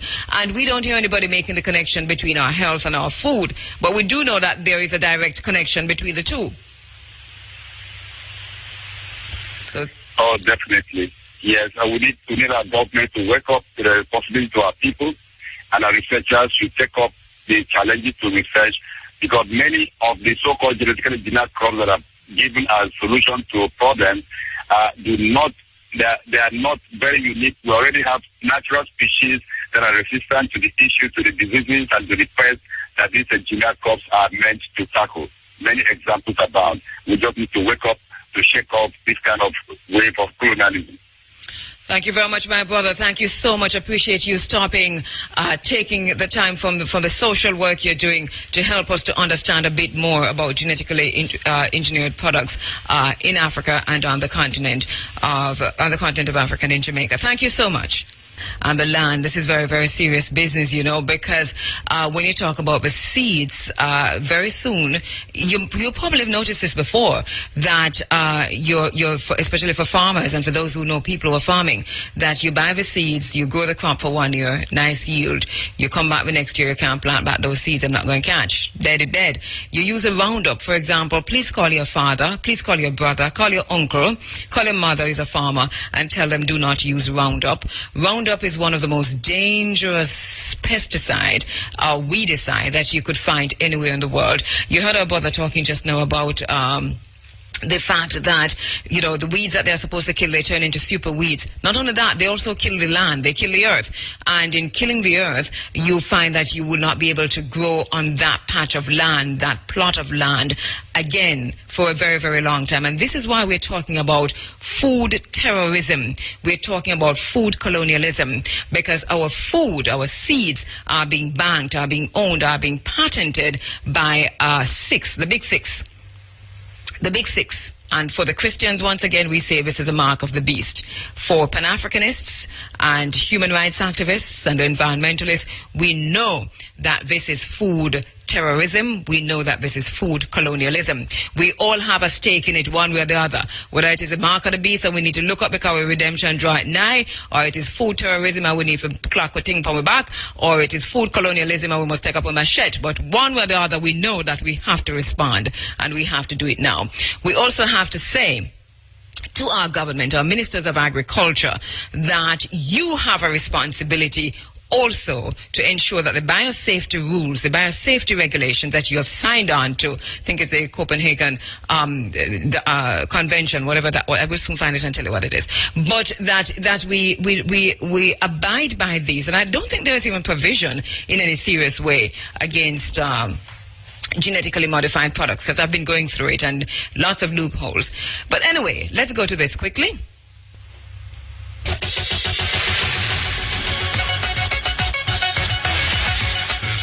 is news from IRI FM, Jamaica's non-aligned news voice.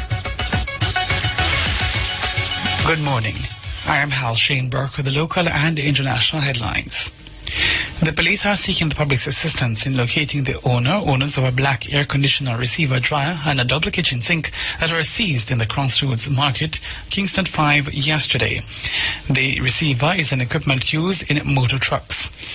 Reports from the Crossroads Police said that about 5 p.m., a lawman was in the area when he was approached by a man posing as an entrepreneur.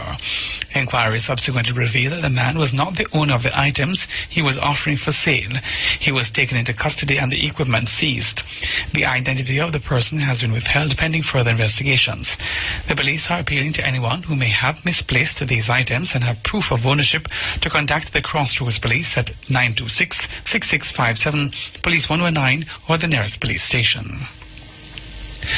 Charge d'Affaires of the United States Embassy in Kingston, Elizabeth Martinez, has thanked the government for its response to the crash of the TBM 900 aircraft in Jamaican waters.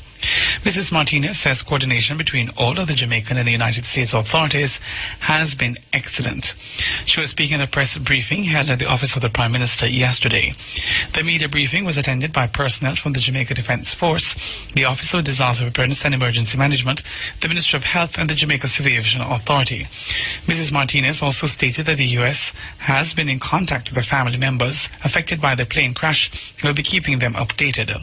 The aircraft, which crashed at approximately 1:10 on Friday, had departed Rochester, New York, heading south to Naples, Florida, bearing Larry Blazer and his wife, Jane. It was reported to be a non-responsive to communication from U.S. air traffic control and is suspected of running out of fuel and crashing somewhere over the Caribbean Sea. The JDF is currently executing search operations to locate and recover debris from the wreckage of the missing aircraft. This is being bolstered by the arrival of the U.S. Coast Guard cutter to assist in the operation. Jamaica's industrial climate is said to be the calmest it has ever been since the sugar rise of 1983.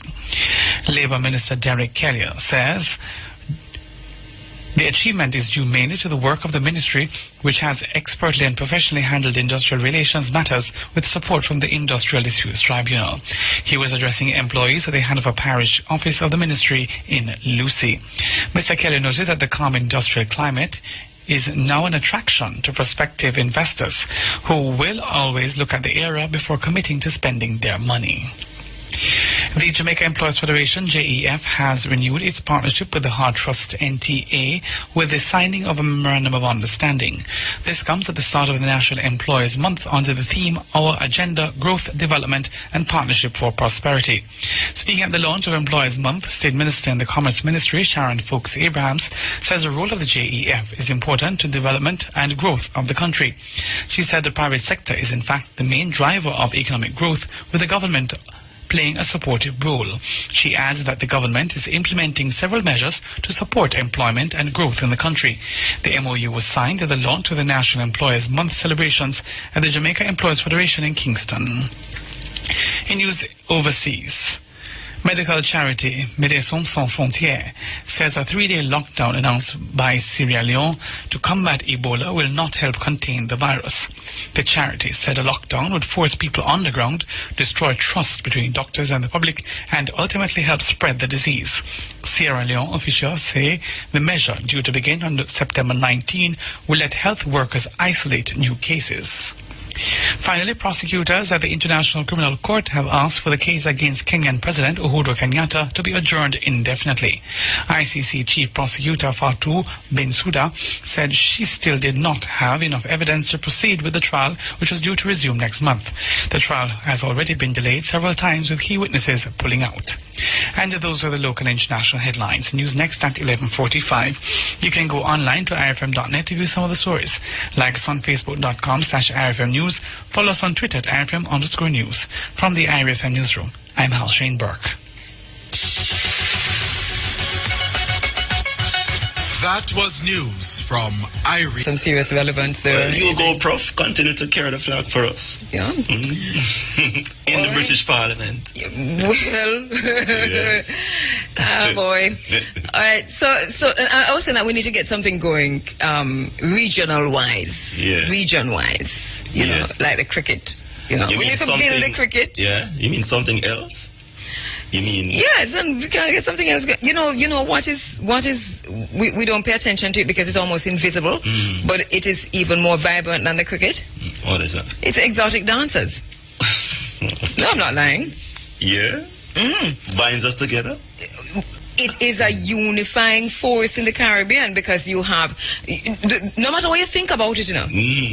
And if you I'm study trying it to wrap closely, my head around. no. If you study it closely, because what I'm saying is that there is a trade, there is an active trade. Yes. Forget what you think about it now. There's an active trade, Caribbean regional trade. Yes. Of what they call them, go exotic or sex workers. It don't matter what. Yes. There's an active Caribbean trade. Yes. We ignore that at our peril because one of the things that we found out is that at all levels, even at the level of so many women, Jamaican women, Yes. are in Caribbean prisons, sitting in Caribbean jails, waiting for time for up or waiting for somebody for bail them. The families don't know where they are.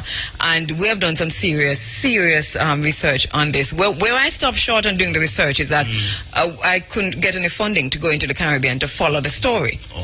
But this is, if you travel through the Caribbean, you'll see them. It's a very vibrant and a very active trade. Antigua, Barbados, Trinidad, the Bahamas included too, Montserrat, the Virgin Islands, St. Martin. It's very, very active. Okay. Yeah. Well, how much of that though has to do with the terminology human trafficking? This is the point I'm making now when I say a lot of our Jamaican girls, women, are trafficked like that. A lot go off, don't know what they're going into, because we have done this, we did a series of programs on this last 2 years ago, about 4 or 5 months of just, looking at this.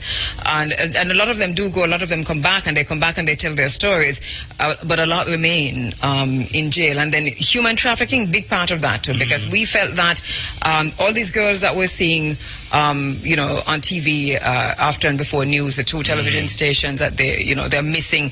We felt that there was a connection between that trade and human trafficking and they being missing. Okay. And we still feel that there is a serious connection. And we still need to go and get the funding then? We still need to go and get the funding to go through the Caribbean, and the thing is to go to some of these jails. It's a very, very vibrant trade, I can tell you that. Yeah. Well. And that is why you have some Caribbean countries, and this is not to condone what they're doing, but this is why you have some Caribbean countries at the point of customs, at the point of immigration, that they are discriminating. Yes, and we saw that a big case recently. We're not saying that case is connected, but I'm saying that. I mean, they had that at the back of their head. Yes. When those customs and so on, what they tell us, what the girls tell us, and even though some of those who were in jail and have now come out, what they tell us is that they're not the only ones, it's not Jamaican girls alone, it's a Caribbean thing, and you even have a connection to Japan, to Asia, and so on. But what they're saying is that when the other girls from the other countries, from Asia, or from the other Caribbean countries, when they get thrown into jail, they get their one phone calls. They can call somebody in those countries, consulate or somebody, to say, I am in trouble. You don't know I'm here, but I'm from that country, from your country, and I'm in trouble. And those persons are assisted. With the Jamaicans, what the girls tell us is that they're treated badly in those jails, and they are told many times that your government don't care about you. There's nobody here who cares about you. I believe them. Let me tell you why I believe them. Because when we got that information, we called the Ministry of Foreign Affairs to ask about this. And they said they have no classification. We carried that live. They had no classification for exotic dancers. So in other words, what they were telling us, they can't talk to something or talk about something that does not exist. So because they have not classified it, they also have turned a blind eye. You see? Yeah. You want to know did the series? It's just the other day. We call it, the invisible something. Because basically what these girls have become, they have become invisible. Whether or not... Because there's no classification because according to the Jamaican government. Yes, the Ministry of Foreign Affairs told us there's no such thing. The Jamaican government. Trading and traveling. Yes, through the Caribbean. And so because they have not classified them, they can't speak to that issue. That's what we were told. We can't find a tape if push come to shove, and so on. So it's a very serious situation. I don't know if that has changed in the last 2 years, because that was 2 years ago. But just last week, just before we started the new Sex Wise program, we repeated a series of those programs. Yeah. Well, it will be interesting to hear. I mean, if the views have changed, if it is now classified, because we have been hearing universally about the whole human trafficking is a thing that is getting traction daily, day in, day out. And remember, when we was, and one of the things is that I don't know if you recall, I used to say almost every day on this program and on Sex Wise, if a tree, I used to ask the question, if a tree falls in the forest and no one is there to hear it, does it make a sound?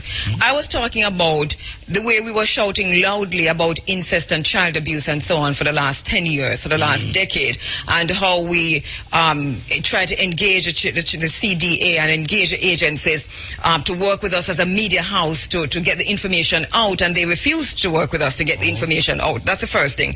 And the second thing that why I was asking that question is that here we were making a connection, because the girls were telling us this was happening, between exotic dancers moving throughout the Caribbean and human trafficking and the girls that we see missing that nobody can find.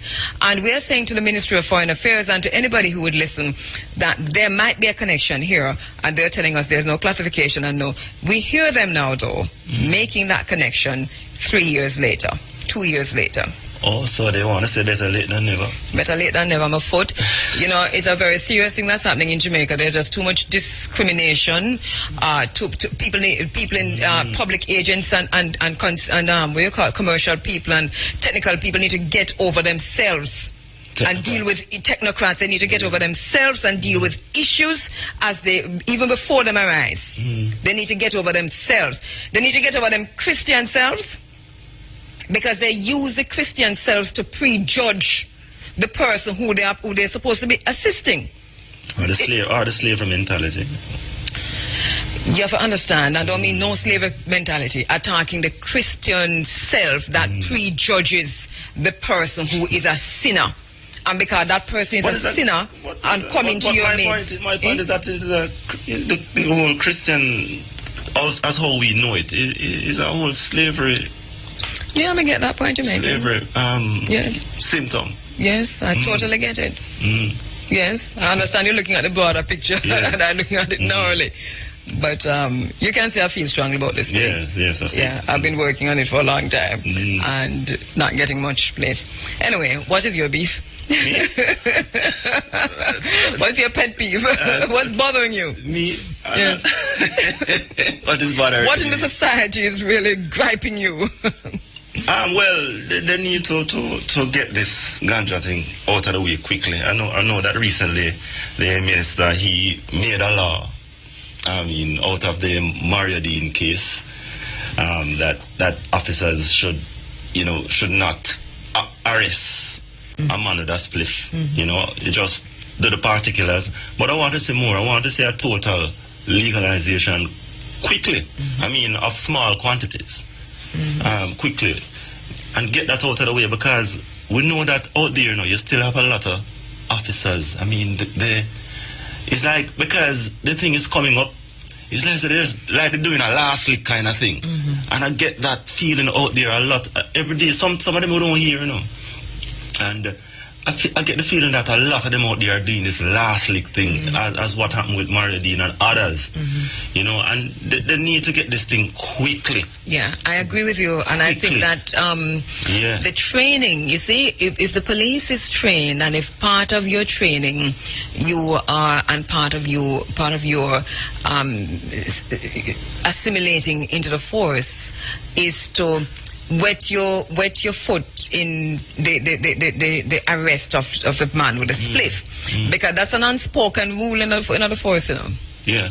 So you do that, and I've had conversations over the years with many police officers and off air, and I've said to them over time, how do you feel about criminalizing a youth? Because the minute you arrest that youth, and fingerprint him and book him and so on, because it's illegal. Yes. You're criminalizing that youth. On the books. Yes. How do you feel about criminalizing a young person, a young man who you know say have prospect? You can see him. You can see like a Mario Dean. Yes. For a ganja spliff, them not feeling away. Them been trained to do that. Yes, and I mean it's a century-old thing, you know, and it hard to get out of the mentality, the DNA, or the mentality of the force, and that is what I see happening. That's the point. That's what I was saying to Marshanti this morning, that maybe if something had been done about St. William Grant Park and the beating of Rastafari in 58, if something had been done about Coral Gardens and the massacre of Rastafarians in 63, if something had been done about Bakawal, you know, and the way Rastafari were ill-treated by the state in, when was it, 59? Yes. If something had been done about those issues regarding the way the state treat its citizens, then maybe would have by now would have had a reform of the police force. But the state and the country and the citizens sat back and participated in the massacre of Rastafarians. Yes. Remember that. Definitely. They were part of that, not knowing that it would have come back to bite them in the butt, because whatever you put out there is going to come back at you, because the police and the state have the right to do it. And if nothing is done about Tivoli, it is going to happen again. Yes. Mark my word. I totally agree, but I mean, they need to expedite this thing though, and as I say, if you don't put down a foot, another thing going to happen sooner than later, and they have to expedite it. That is totally bothering me. You know, they have to expedite this thing. Well, in that case, that's the bottom line, and you'll see where we've retweeted that. All right, we're going to go to the phone lines now. The Bingi is on in Scotts Pass. It's on across Jamaica, and of course, for the 11th at Redemption Ground, and that is in Great Pond, and that's Profai's place. And we go to the phone lines now, where Profai is standing by. Profai, greetings. Yes, one love again. Rastafari blessing and strength, you know? Yes, greetings. Yeah, all right, Professor, we just want to do a quick little chat about September 11, why September 11 is important, first of all, and then about the Bingi. Why is September 11 important? Because September, we know that the European calendar only have 12 months in it, so the Ethiopian calendar have 13 months. That's why we end up having 11th of September as our new year. But you know, in the 11th of September, it's really a rough time for the people in Jamaica, back to school, and the finance are bite very hard, and a lot of brethren can't travel the way they would love to, you know, and most time brethren only can come on weekend, but now it falls on a Thursday, and I is gathering here for the, I say one night for whosoever will and whosoever can make the chant. And that is in great. After the one night, it's not just about chanting, because sometimes we just chant and there is no work. And even listening to the program this morning talking about food war, we didn't tackle the brethren, food war. Whosoever can make the chant, even for an hour or two, give thanks. Because sometimes I wonder the whole day, and it still not fulfill the works as the one who tried to say hour. But since from a couple of days ago, you know, them say everyone did say sick and thing, I was overworked by cleaning up the whole of the land. So now the land needs food. So anyone is struggling would like to try to plant or something, because the land already clean up. Yes. And I have Virginia already from St. Thomas and St. Catherine, Hireshop and Eastman is here. I plant up and I clean up. So one light of ISIS, and for the rest of light, even, you know, want to go through the weekend, I want can carry something for plant, you know, and even a firewood, and you know there's no buy and selling here. So we really want it to come over that way, you know? Yes, yes. All right. Yeah. So once again, September 11, Redemption Ground in Great Fund. Yes. Yeah. And we want to give out a sound to all the different mansions. You know, when Bingi keep at Redemption Ground, you have 12 tribes, you have Bobo, you have Federation, you have RCO, cause I have no restriction against an virgin because a man might wear a tam or a man might have him rap and all them. You know, it's beautiful to see the family together because it's one Rastafari, you know. It's just that we have a little problem here. It's like some people want to own Nyabinghi. No one cannot own Nyabinghi. Nyabinghi belongs to everyone that's a Rastafari. It's a black house. All right. So, you know, we give thanks and we just ask you to guide the people in on the way and take care of themselves, you know. And we kind of have a mighty and a loving Iowa, giving praises coming into the New Year's. Give thanks. And to the betterment and the upliftment of I people. Give thanks, Papa. You will notice that there's an there's a petition that I have sent out, and this is different from the petition regarding the Africa Union and the Prime Minister of Jamaica. This one says withdraw the racist exhibition, Exhibit B, the Human Zoo, from showing at the Barbican from the 23rd to the 27th of September 2014. That is in the UK. So my friend Ann Cobia in the UK sent me this petition to sign. It was initiated by Sarah Myers, and it talks about Exhibit B by the controversial white South African Brett Bailey heading to the Barbican Centre in London this September, and that it was based on the 19th century phenomenon of a human zoo in which African tribes people were displayed for the entertainment of European and American audiences. And there is a campaign, there is a petition out for this exhibition, Exhibit B, to be withdrawn immediately. It is racism hiding as art. Please search for the petition and sign it if you haven't seen it yet. Withdraw the racist exhibition, Exhibit B, the Human Zoo. Africans of the world are victims because of our greatness. This is an act to use poverty and disease as weapons readily whenever they need to because they're monsters. What aid, what investment, what development? He says this is a war on our life to exterminate us. We Africans must unite and unite quickly to prevent the sinister plots carried out on us. How long will we sit down around the table and kill ourselves with the poison given to us when we must stand up, rise up and put an end to this? He says we have become a nation so afraid to act for collective benefits when we must fight for our rights, and it is now. Thank you very much. Thank you very much for that note, which you patent these seeds. Although Monsanto has no historical record of plant breeding, it acquired seed companies that enable them to transfer its patented genes into seeds of these companies bred over generation, and at the end of the day, to claim ownership. So once you buy into these seeds, then and you plant them, you in effect also kill your natural seeds. So that's the cruel and the wicked thing about this whole process of a genetically engineered is to ensure that we have seed banks. We must not only talk it, we must do it. Patent protection over the seeds that we're talking about gives Monsanto an enormous advantage over farmers, over local farmers. And Monsanto itself is supplying these farmers because we are told by our government, look at it now, we're told by our government that, okay, so cassava is a thing to plant. Nobody stopped to ask if they were genetically modified cassava.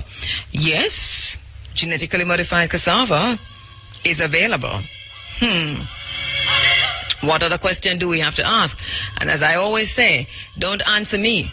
I just need to ask a question. Where have we, here in Jamaica, have we been importing genetically engineered cassava? Have we been importing genetically engineered potato? We've been importing genetically engineered corn for a long time. Do we know what we're giving our children? Do we know what we ourselves are eating? Do you notice that your little daughters are growing breasts? But wait a minute. It's not just your little daughters who are growing breasts. Your 5-year-old sons are also growing breasts. And you're wondering about it. Well, you probably need to look at what you're eating. But not just what you're eating. You have to now be responsible and demand with the rest of us that there is a labeling. There is a labeling situation that takes place in Jamaica where food contains genetically modified products, that they are labeled. That we can make that choice as to whether or not we buy anything with corn, because anything with corn is already genetically engineered. We can make that choice though. Soya.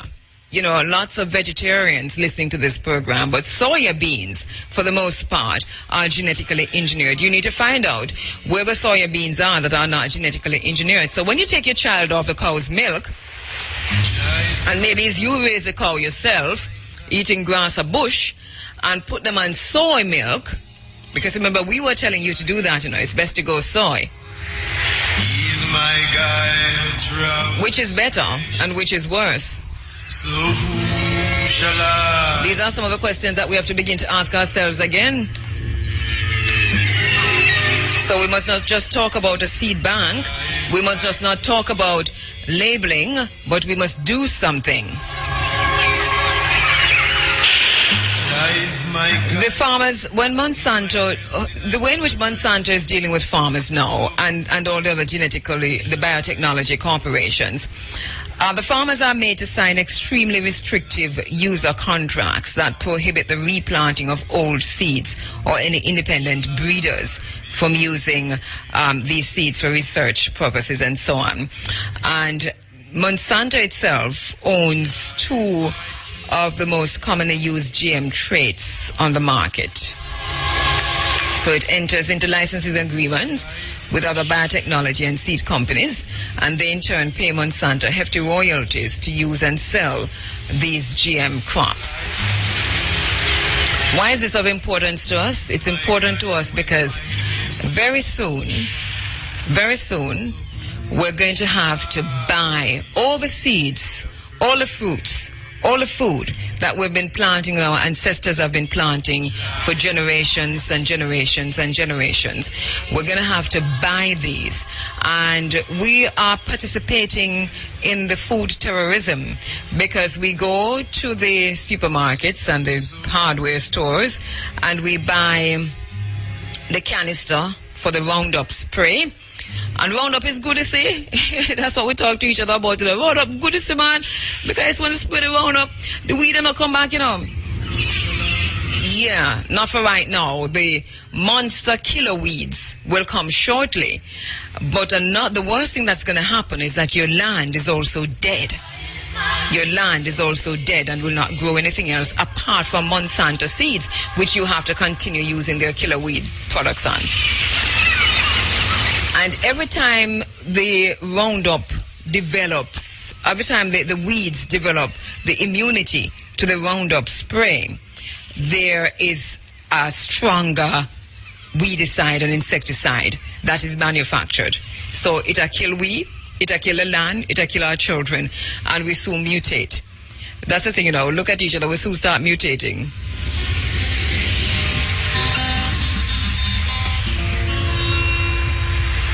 Maybe we're mutating already. Maybe that accounts for, a man who just walk out of a place and just see a child and just take the child and kill the child. And maybe it accounts for 2 farmers in the field who are brothers, who they've been using the Roundup for so long and using all these genetically engineered products for so long in the fields that one little disagreement them have, them just turn around and kill each other. Maybe. We don't know, but it's an hypothesis. And we're throwing it out. We want to do the research, do it. But, we have to find questions to the answers that we already have, because you see, that's the thing, that we have the answers. We know that we see people turning against each other and just killing each other left, right, and center, especially in the fields. That's an answer. What's the question? Roundup, genetically engineered products, African governments under intense pressure from within their own countries, Caribbean governments under intense pressure from within their own countries, because the lobbyists, those people who are working for Monsanto, the lobbyists are powerful people. They're very powerful forces that are driving the extent to which genetically engineered products are flooding the Caribbean and the continent of Africa. So we see that African governments, Caribbean governments under intense pressure from big agribusinesses and Western governments to embrace genetically engineered products. So who shall I We look at a controversy in Kenya, for example, where there's a popular seasoning in Kenya on the market called, that seasoning was called what? Aromat? Was it Aromat? Aromat? Well, in any case, it's genetically modified. And so the people of Kenya found out it was genetically modified, although it was there for a while. And they started raising holy hell that they don't want it in Kenya. And the government decided to ban genetically modified foods and so on and so forth. And this has been going on since 2012. Well, you know what has happened now? The lobbyists have finally gotten to Kenya. And so they start with the academics, by the way. You know the academics? You know, we don't want to paint everybody with a broad brush, but sometimes you just have to be general. You just have to generalize. The academics are very interesting in every country, especially African countries and African Caribbean countries, because they depend heavily on funding for a lot of their research. And sometimes, and a lot of times, they are blinded by this funding. So the funding is coming from China for a big research. China is good and Goat Island can go ahead. Right?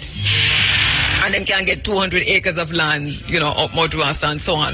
And the academics will make sure that you know that, and they'll do a research to prove that all of that is okay.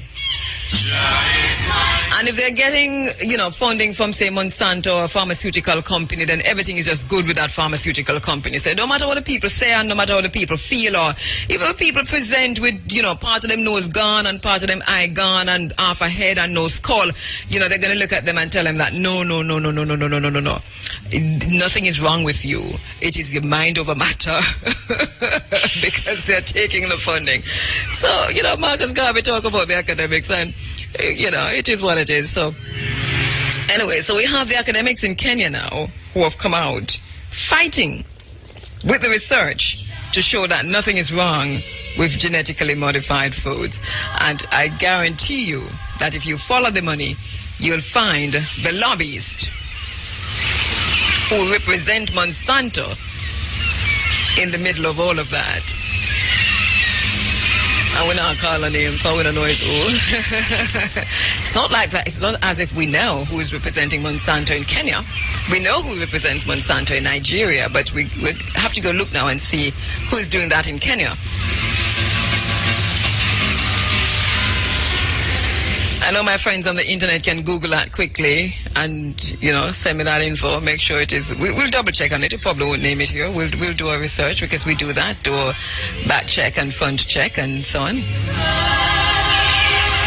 But we're going to continue the conversation, the heavy hands of Monsanto's control in Africa, the heavy hands of Monsanto's control in the Caribbean, and the lobbyists who represent Monsanto. And we need to ask, who represent our interest, the people's interest?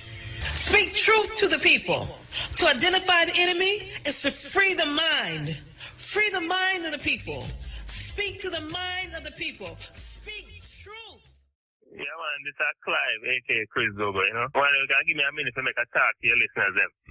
Yeah, man, this, I talk to Muta listeners from Jamaica, US, Britain, and the world, you know. Especially the one them that on YouTube and Butte-based Roman channel. You know, for over 20 years, Muta, I highlight problem them and I get solution. But, you know, I feel black people, but Muta alone can't do it alone, you know. But all we do, as them listening, we do talk and we complain amongst ourselves and pass blame and we the government, white man, rich man, and Jah and Jesus to solve them. Black people, if you know, say, and a responsibility that other people solve them problem, you know. And you know, say, the man we have been put by his neck, now take it off and let you lick it off and pump him in the face and step in a thing short. Government has do good, you know. Because you see them a drive Pajero. And the regular artists, them alright, because them don't make it. And you see them a pop champagne, flat BMW, and a be a big mansion, but, you know, them not be no factory for employee, you know. The problem that I face working and poor class don't affect them. I can't But I can't believe how fool on the be, they wait for same people who cause the problem to fix it. We complain about foreigner buy up Jamaica, but instead we buy up Jamaica, we buy up foreign goods. We don't know where the things said and get the money from. I see money when you buy them goods and use back and come buy up Jamaica to use against you. We complain about Monsanto, but we shop at the supermarket all the time. And we don't even try to create our own supermarket that we sell our own organic food. So we leave it up to them to solve our problem with them create.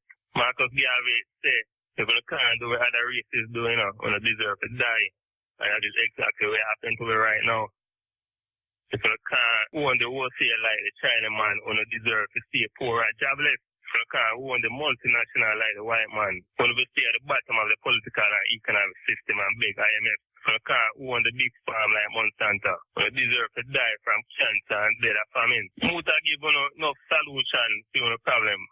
But Muta, you alone don't have the money to solve the big problem, yeah. So if we put the money together, we can create the big man, big corporation, or big business that will represent our interests and agenda to work to solve our problem. I say, me don't say already, if 1,000 Muta listener put $1,000 US, that's $1 million US, 100 million Jamaica can set a foundation, start a business. We are going to invest in building and expanding black business like farm, supermarket, car creator, transportation, etc., which will provide wealth and jobs amongst our own by ourselves. Talking and complaining is good, because they highlight the problem.